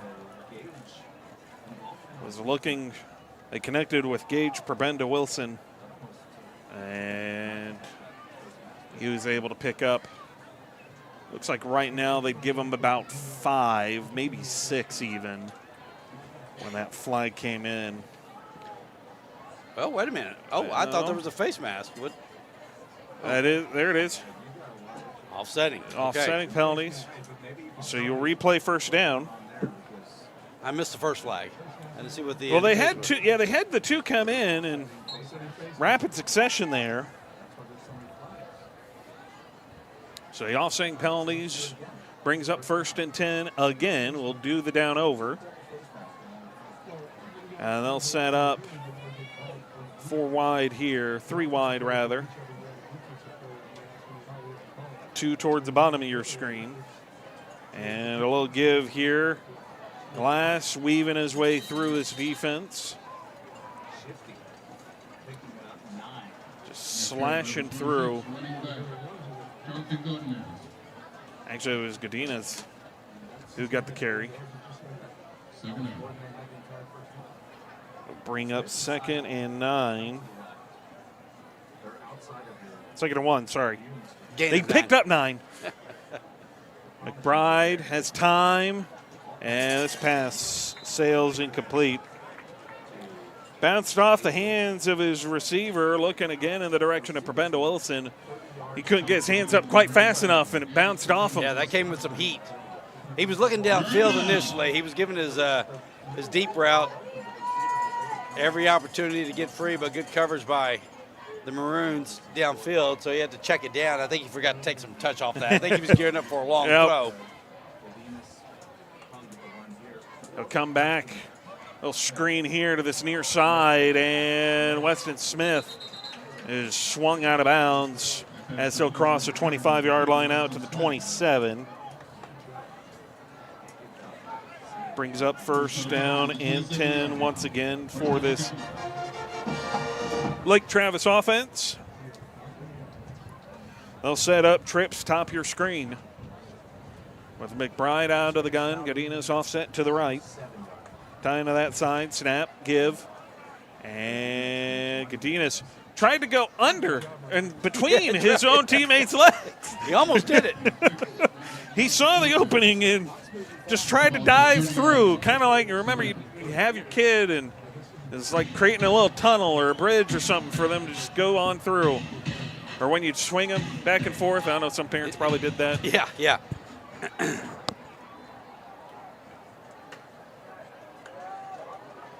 It'll be 2nd and 8, gain of 2 for him. Godinez met quickly here. He'll only get a yard for his trouble on 2nd down. Brings up a long 3rd for this Lake Travis offense. Kale the one to get in there with a stop. 3rd down.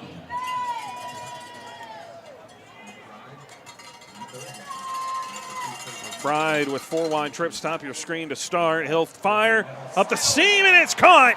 Seidel is gone. Got behind the Maroon defense. Well, it's nothing fancy about that. He just ran pretty much a go route from the slot position. Split 2 Austin defenders, got behind them both, and pass was very accurately thrown. Hit him right in stride, and Seidel didn't need any help pulling away, but the fact that he caught it in stride just made it that much easier. made it that much easier for him. The extra point attempt is good. 40-0, Lake Travis in control here on the road in House Park.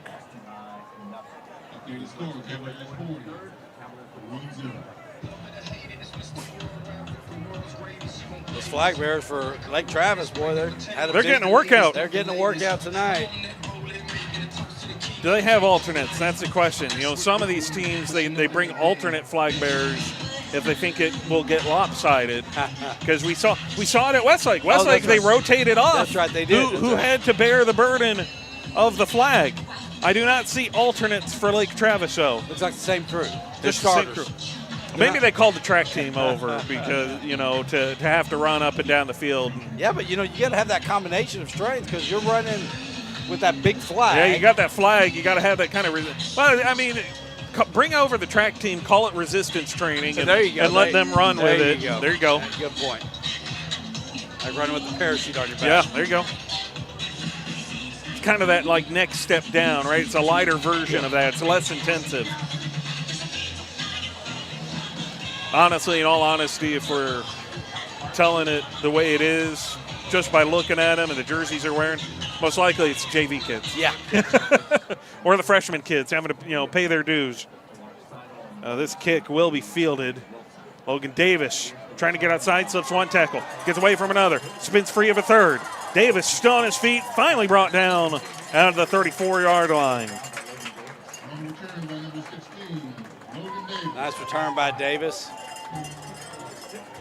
I will have to say, I think Austin High got away with the pretty clear block at the back that they did not call, but it's going to be first down at the 35. They gave him a little bit extra. Austin High's had their share of missed calls, so it's okay. Kind of give him one back there Give a little them one bit. back, that's right. It'll be first and 10. 2 wide, almost 3 wide really here with a wide split from Bird towards the top of your screen here. Snap, give. Quarterback keeper actually. Jablon able to squeeze his way through that initial gap, and that gets him 9 yards for his trouble. Brings up second and a yard. Brought down by number 28. Ricardo Lawson. Second and short. And Elijah Jablon, electric with the ball in his hands. Able to create on the ground, does so there.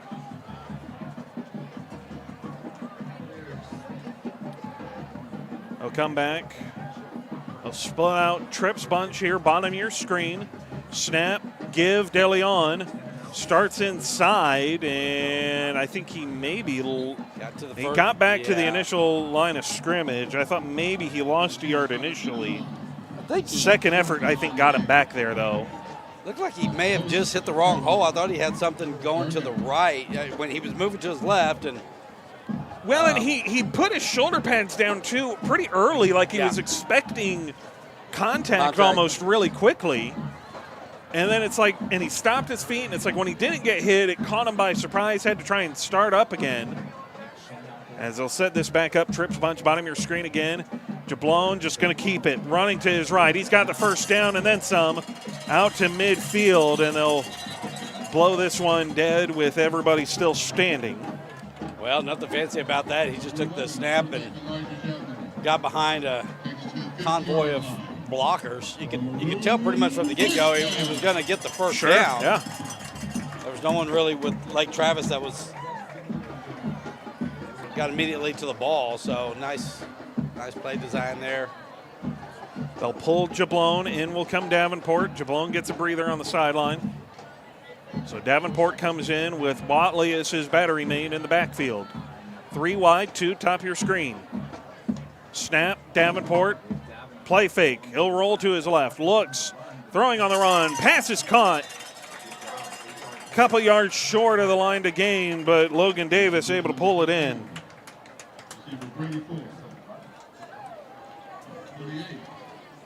Nice roll to his left. Good, accurate throw. Second and 2. Just a simple curl. 8 yards and stop. Spun out wide out of the gun again. This time they give it to Watley, and Watley will lower his shoulder. He'll pick up a yard. Watley's been getting a lot of carries tonight, more so not even really from his up back. No, position. they've been running him as a tailback, really. And I haven't, we talked about Childers and how he, was running in and out, and he is out here. Helmet off, though, behind him, and he is fully suited and booted. I wonder if he's perhaps a bit dinged up, but got to be a bit disappointed in his last game. And They'll come out third and a yard. Jablon comes in. I formation. The give to DeLeon. Caleb DeLeon picks his way across. It's a first down for the Maroons. out to the 38-yard line. Take care of number 14, running back Caleb De Leon. For another Maroons first down.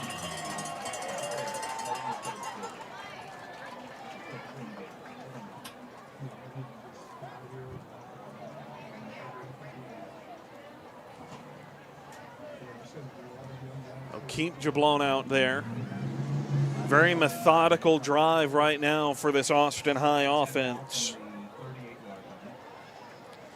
Dropped the snap initially, able to scoop it up, get away, fires on the run, it's caught! McDiamond with the grab, and he's chopped down as he crosses the 25. Boy, that was a really nice catch. A really good throw from Jablon, particularly given the way the play started with the drop snap. He kept his composure, rolled right, had a nice clean pocket to throw from, and found his receiver about 12 yards downfield for a first down. He lost his helmet towards the end, so he does have to come out, but it is a first down. Deering will check into his place. He's set up here as a second receiver in to the right, bottom of your screen. Snap, and the early movement there. Watley, I think, got away with it because everybody else stopped and turned to look. That was the most. Watley got lucky, and okay. Whoa. Timeout taken here by the Maroons. Not quite sure how that was the procedure, but like I said, I think he got away with it because everybody stopped on this Austin High offense and turned and looked to the sideline as Watley had all this forward momentum going, had to take two steps forward. And he froze. Watley knew he was guilty, and he just kind of freezes on the spot. Started whistling a little bit. Nobody said a thing. No flag came out, nothing.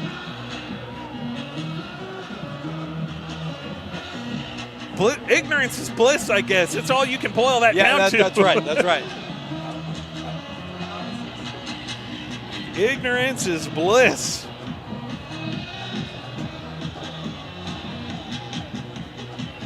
So it is still 1st and 10. Maroons knocking on the door of the red zone. The good news of the timeout, though, is it allows Diamond to come back into the fray.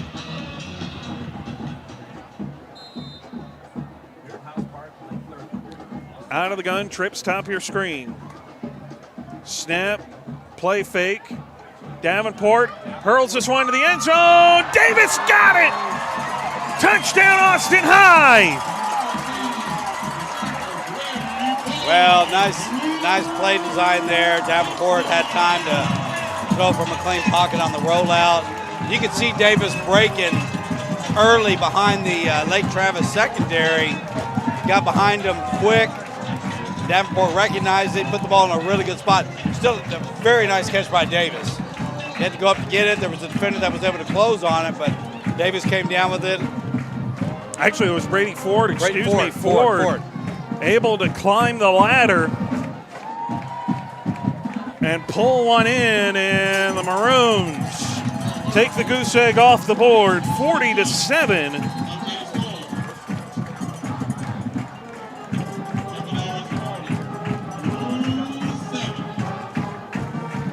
Nice drive, very nice drive. 1:07 to play here in the third. And the Maroons hit pay dirt.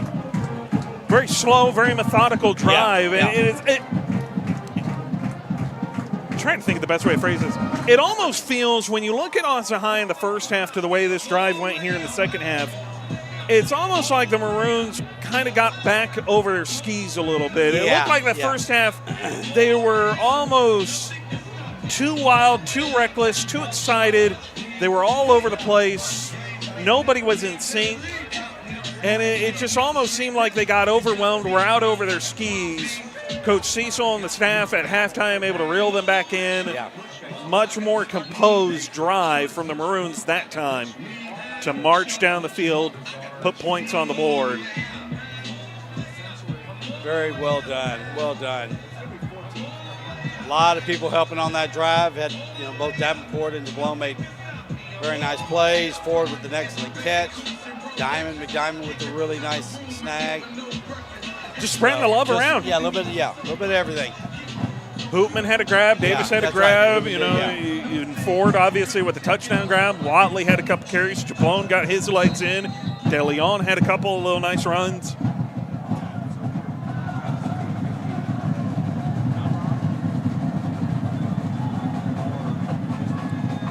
And Peterson, a line drive kick. This is bobbled, but it'll be fielded cleanly inside the 5 in a diving effort by Alderson. Couldn't quite catch up.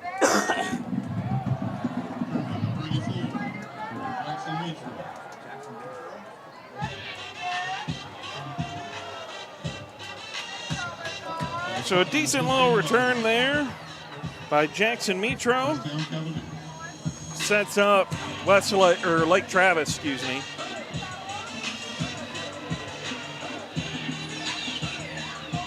With 1st and 10.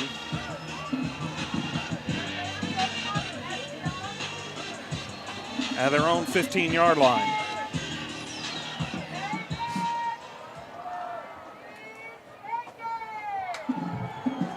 Play fake here. McBride fires. It's not McBride. It's Seidel who makes the grab, though. Yeah, they got a new quarterback in. They've changed out their quarterback. Buddy Phillips II. A freshman.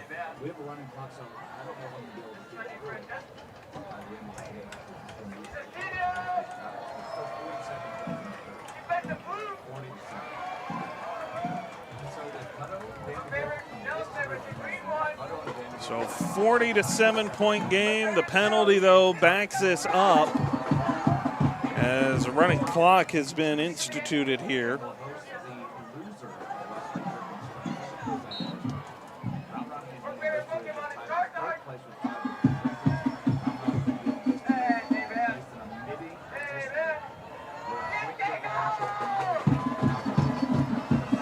Snap, give. Oh, look, keeper here. Seidel coming down the sideline. They fooled my eyes. I'm thinking it's run up the middle, and it most certainly was not.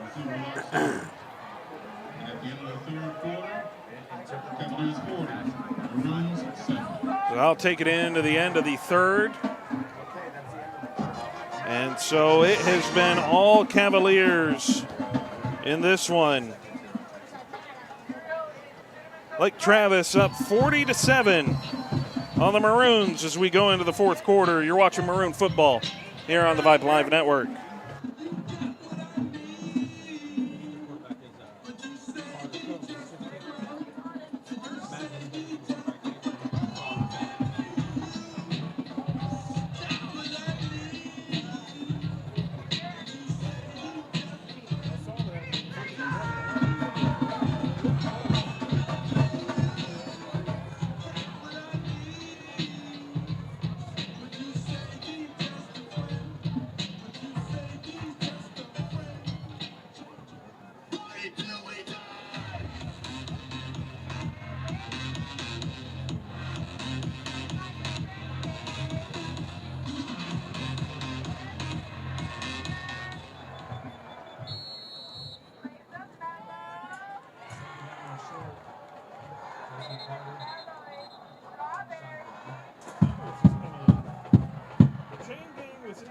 And the down marker's in the wrong spot, I think.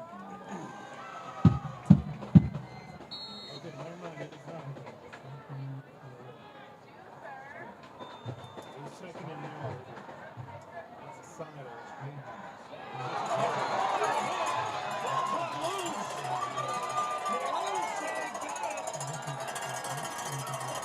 Thanks, Lake Travis came up with it.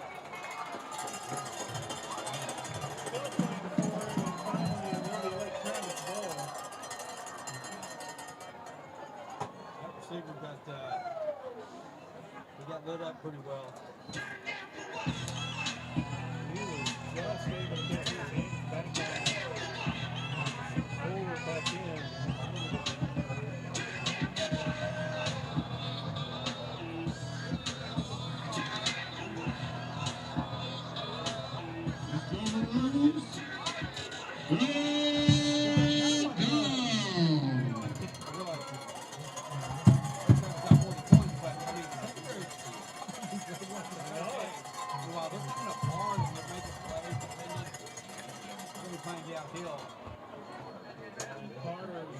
Solar Mill coming in short. Is caught. Logan King with the grab on fourth down.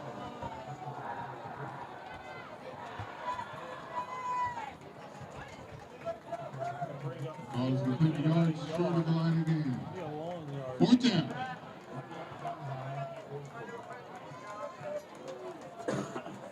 Keep in mind, running clock, and the clock will just keep on rolling, just under 11 minutes now here in this one.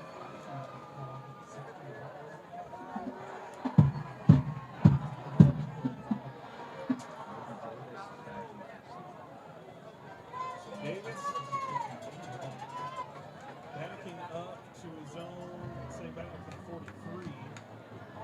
This punt spirals, so I'll have to back up further to the 36-yard line to field this one. Davis has a lane, Logan Davis, hard collision as he crossed midfield. Will stop him at Coach Travis. Number 16, Logan Davis on the return. Touchdown by number 34. For Austin Dunn. Ball spotted at the 49-yard line. First down, Maroons.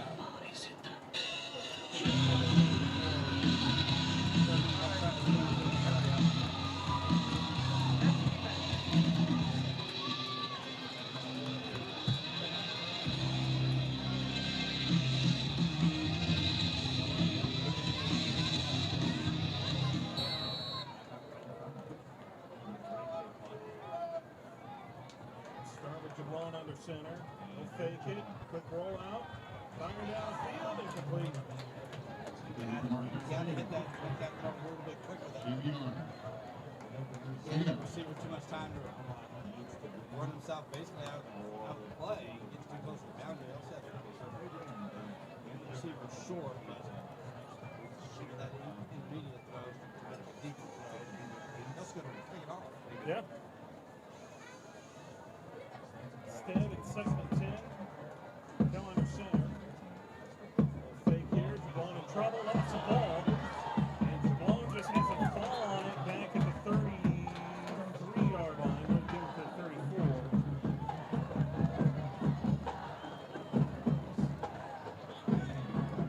So I'm trying to get away, but even with two hands on it, got knocked out of his grip. The ball is brought back to the 34-yard line. Third down. So that makes it 3rd and 27. Don't have a lot of play.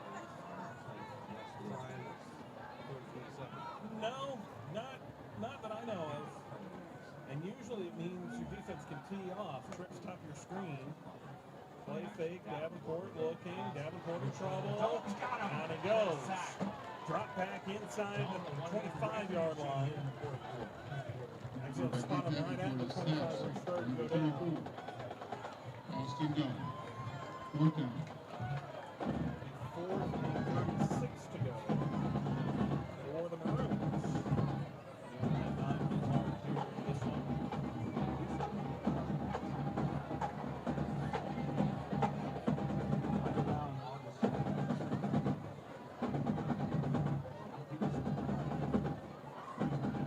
Snap. Peterson just gets this one away. And the fair catch. Bounce off into the Travis helmet. This thing's going on the line. Great job. Inside, running like Travis.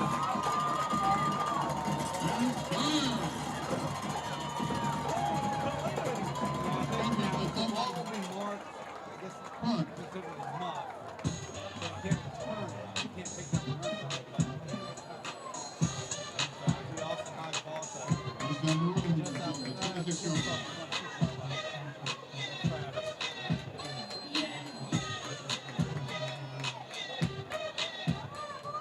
Out comes the offense for another crack. It went off the head of one of the blockers. Yeah, one of the blockers came up and stopped in front of the returner. We had already called fair Who, catch. yeah, bounces off his helmet, and Vince Geyer is in position to catch it on the bounce. Snap, little flip here from Davenport in the direction of Logan Davis. Number 16.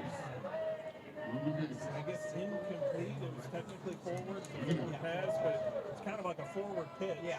The way Davenport ran it. Kind of a Mahomes-ish, Josh Allen-ish, Yeah, a little bit. Aaron Rodgers-ish. They have run out. Yeah, you know. 2nd and 10. More than Zach Austin. The old record was 227. I would just bring everything back. Tonight, 238 yards and 3 touchdowns. 2nd and 10.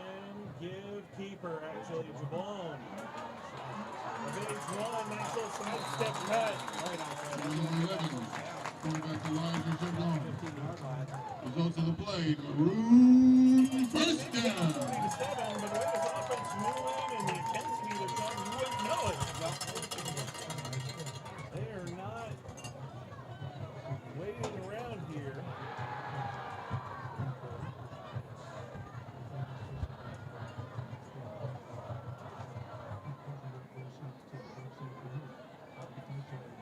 Long initially started the pitch that will come back out of the gun. Give to DeLeon. DeLeon's nice setup to try and spin back to the inside. Good chunk of yards he picked up there. Brought down by a host of Cavaliers. Gain of 4 on the play. 2nd out.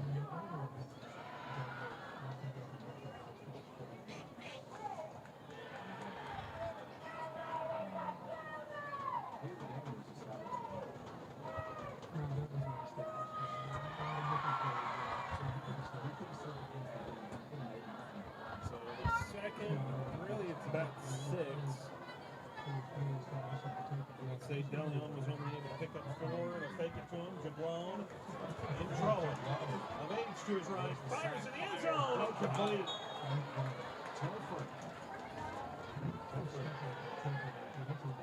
Passing down number 15. 3rd down. Receiver Brady Ford. Good effort by Jablone trying to keep the play alive. Just unable to connect.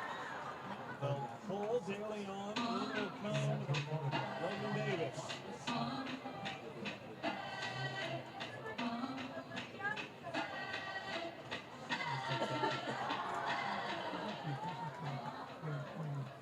Set up with Davis and Bird in the backfield flanking Jablone.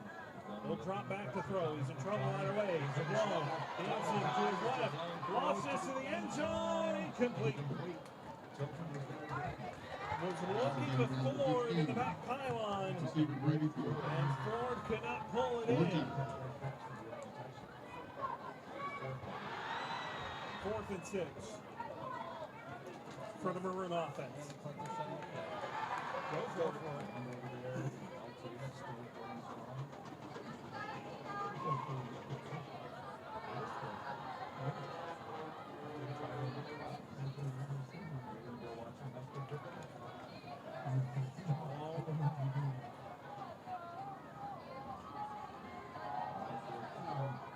Out of the gun, receiver in motion. He's going to keep it. Elijah Jablone. He's got blockers in front of him. Jablone, Hunter's hit. I don't think he got there. That carry was by number 11. He's Elijah a yard Jablon. short. All short of getting in the game. Wow. Turnover on down. First down Cavaliers. Looking at the blockers that he had over there, but Lake Travis defense did a nice job of get to the point, stop him. I mean, he was just short. Had blockers in front of him, and I think part of the problem was Jablone, I think, thought he had it because he initiated contact at that point, and as opposed to trying to evade him and get around. And I think it was just a miscue by Jablone in the sense that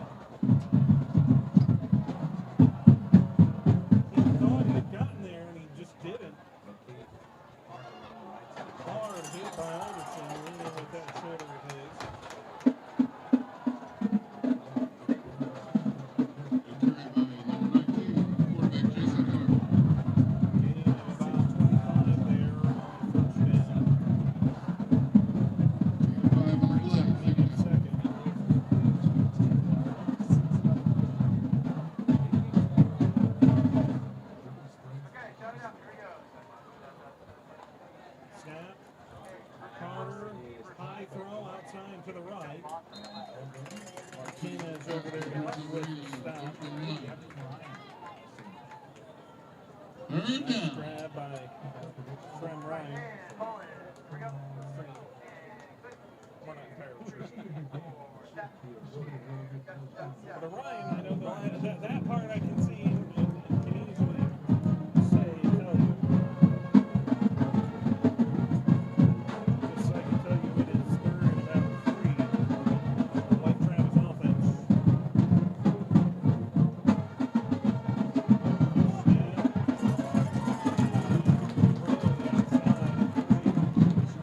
Two receiver looking in. Brought down by number 2. Defensive back Allen Thomas. 4th down.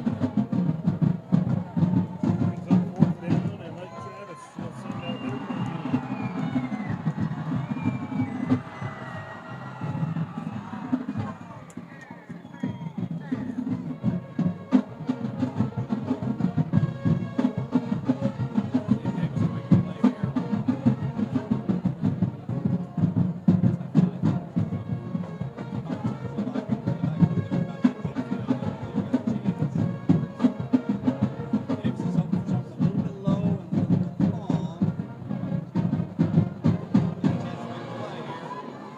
Staggers, trying to catch his footing.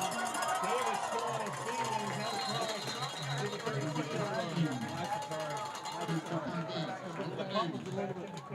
Higher than the last one, but still a little bit deep.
It's still alive. It stayed in bounds.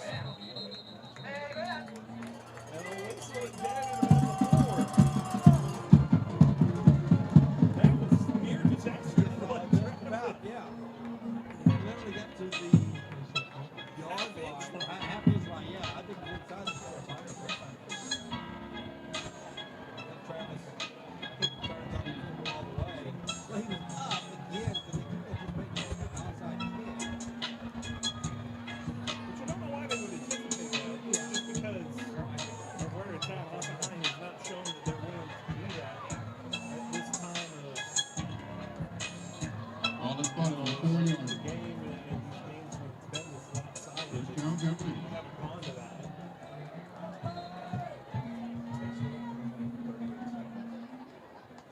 But it will be 1st and 10 and a handoff here. Not much. Stonewall by this Maroon defense. Stonewall and kind of 26. A little bit. body slammed a little bit. Grayson Jones. Nowhere to go. On that last carry was one of those old school wrestling. Suplex almost. Stop the line, 2nd and 10. Quarterback keeper here for Jason Carter. He's got nowhere to go. 19. Clock moving though. Jason 3rd Carter down to carry for no gain. and about the 9. 3rd down. And he maybe got half of the yard. 2nd down on the carry. Time ticking down near that 2.5 minute mark.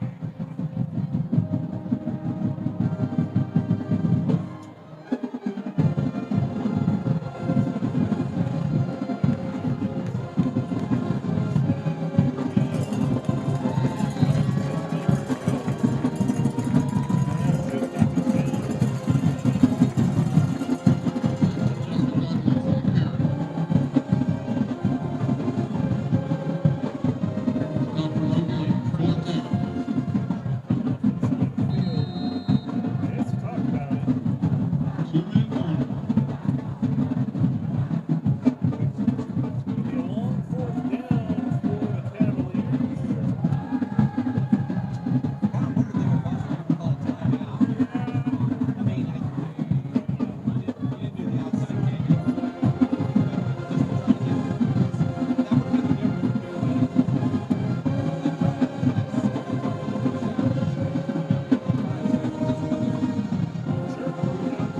would have been the difference would have given you time.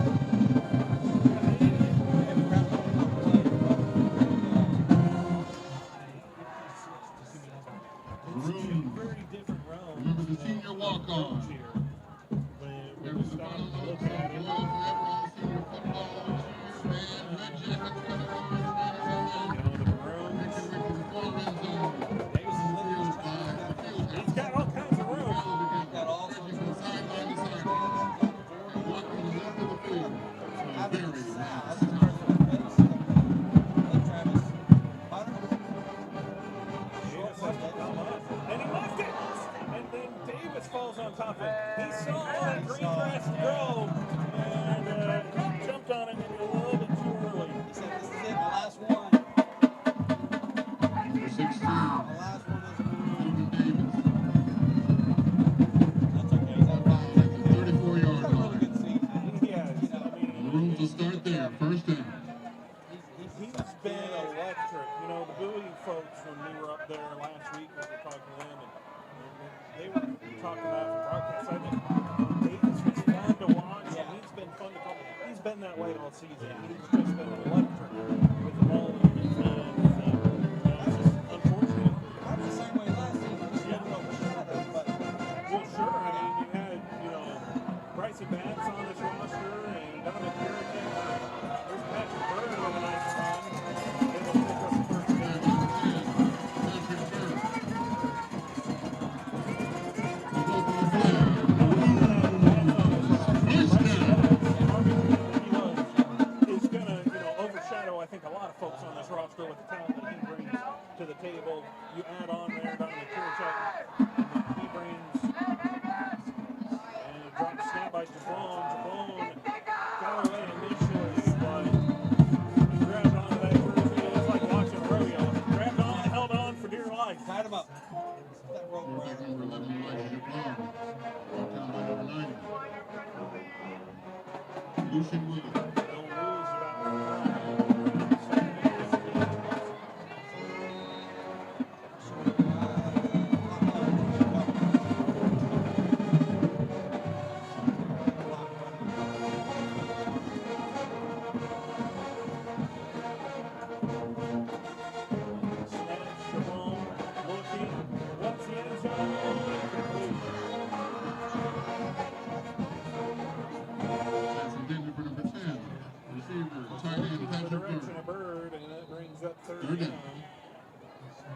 15 to go. Inside of a minute here in this one. You know, you talk about the seniors, and I know this offensive line, it's been much maligned for them here this season, but, you know, they really kind of came on late here.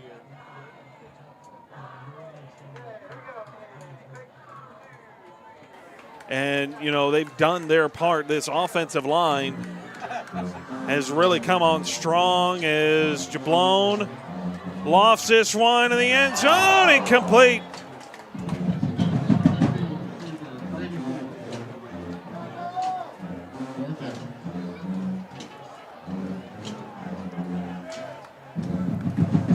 Took two shots. Couldn't connect on either of them. 4th and 15 here. Now they'll keep the offense out there. See what the Maroons dialed up.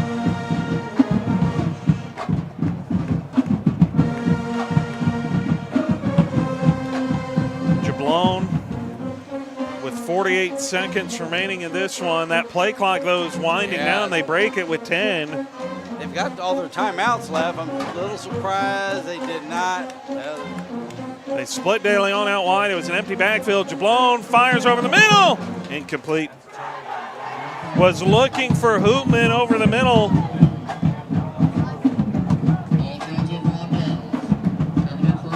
And it falls short. So 1st and 10, Lake Travis will take over. And the Cavaliers can kneel it and call tonight.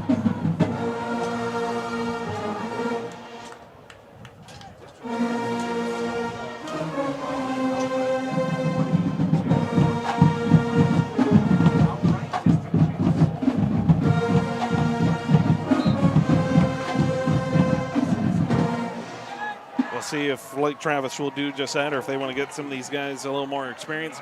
They will. It's a give here. Trying to spread the Commonwealth of touches around here a little bit here, kind of get some guys some work. That should do it. They do not have to run another play. And I do not believe they will. Time will run out. Good little run by Bracey Jones. Picked up about 5 on 1st down. With that clock. They don't even have the play clock going at this point. They'll do it. Well, folks, I mean, we've talked about it. And this defense of a lot of seniors on defense, by the way, especially up front. This front 7 played outstanding for all night. I mean, and all season. Yeah, this front 7 has been one of the premier strengths of this team. Yeah, no, for sure. It most certainly has. I mean, you're talking about units and so forth. The back half of the defense has had some issues with the secondary specifically, but that front 6 or 7 has been really good this year for the Maroons. Defense played really well tonight. There was one pick 6, so even if you account for 33 points given up by the defense, they played their hearts out against a really good Lake Travis team and got some stops for some turnovers, made some plays, but in the end, it just wasn't going to be enough. With the offense kind of struggles tonight, although they came alive in the second half. But a season theme. that ends it. Well, and you talk about, I mean, this offensive line, a lot of seniors up front, they took them a little bit, but they came together and they were able to do their part. And you know, it hasn't always been pretty for them, but they were able to kind of finally put it together in some spots when it mattered and help to get this team in reach of a playoff spot. Ultimately, of course, it didn't go their way, but when you put it all together and you kind of mix it all in, this front seven has been outstanding. This defense has been a bright spot. It's going to be hard to replace that front seven going into next year. We're going to see what that answer is. It certainly will be. On the flip side of it, the offense just never, it seemed, just really kind of found their stride and just never were able to really kind of keep up with it. I'm sure Coach Cecil, you know, keep in mind, folks, this is Coach Cecil's first year in control of the program, first year of these guys having to answer to Coach Cecil with him in control of it. Let's see what year two kind of brings with it and really kind of able to develop this program from the top down. I'm sure he's got a lot of changes in mind that he just wasn't quite able to make just because it's 1 year. And so this stuff takes a little bit of time. And when you talk about a coaching change and a program change, you have to kind of churn that stuff out, and that takes a little bit of time. And so Coach Cecil, I know, hey, he had these guys within a game of a playoff spot. Now an opportunity to kind of try and reset, reload, and refresh for another run at it next season. Folks, it's been fun. We've had a blast. We always do. Last season, this season, and hopefully you'll keep us all on for next season as well. Not that seems to be in doubt from the feedback we've gotten. Seems like everybody wants us to come back. I won't put the cart before the horse, so to speak, but you know, it's been a fun season. I know it hasn't quite gone. It hasn't been the result that folks at home may have wanted. Sometimes that's the way it goes. Sometimes that's how the cookie crumbles. It doesn't always go your way. Yeah. And, you know, the slow start, I think, didn't help matters. Didn't help to give this team nearly enough confidence to get them going. It just kind of all coalesced to, you know, what many would call it's a down year. Yeah. You miss the playoffs, that would be considered a down year. But there's a lot of growth and a lot of opportunities. And I think the bright spot is this quarterback competition. Davenport and Jablone come back next year, not to mention whatever quarterback may come out of the field to challenge them for the starting job going into next season. Caleb DeLeon, another bright spot. He'll be back next year. He's a sophomore, and he's looked fantastic on the touches that he's had. They talked. It's been a pleasant surprise that he has come along the way he has. It's all part of it, and so there's a lot to look forward to going into next season. And, you know, for this team, the body of work that they put on to the field this year, there's a lot to be proud of. There's a lot to take pride in, if not the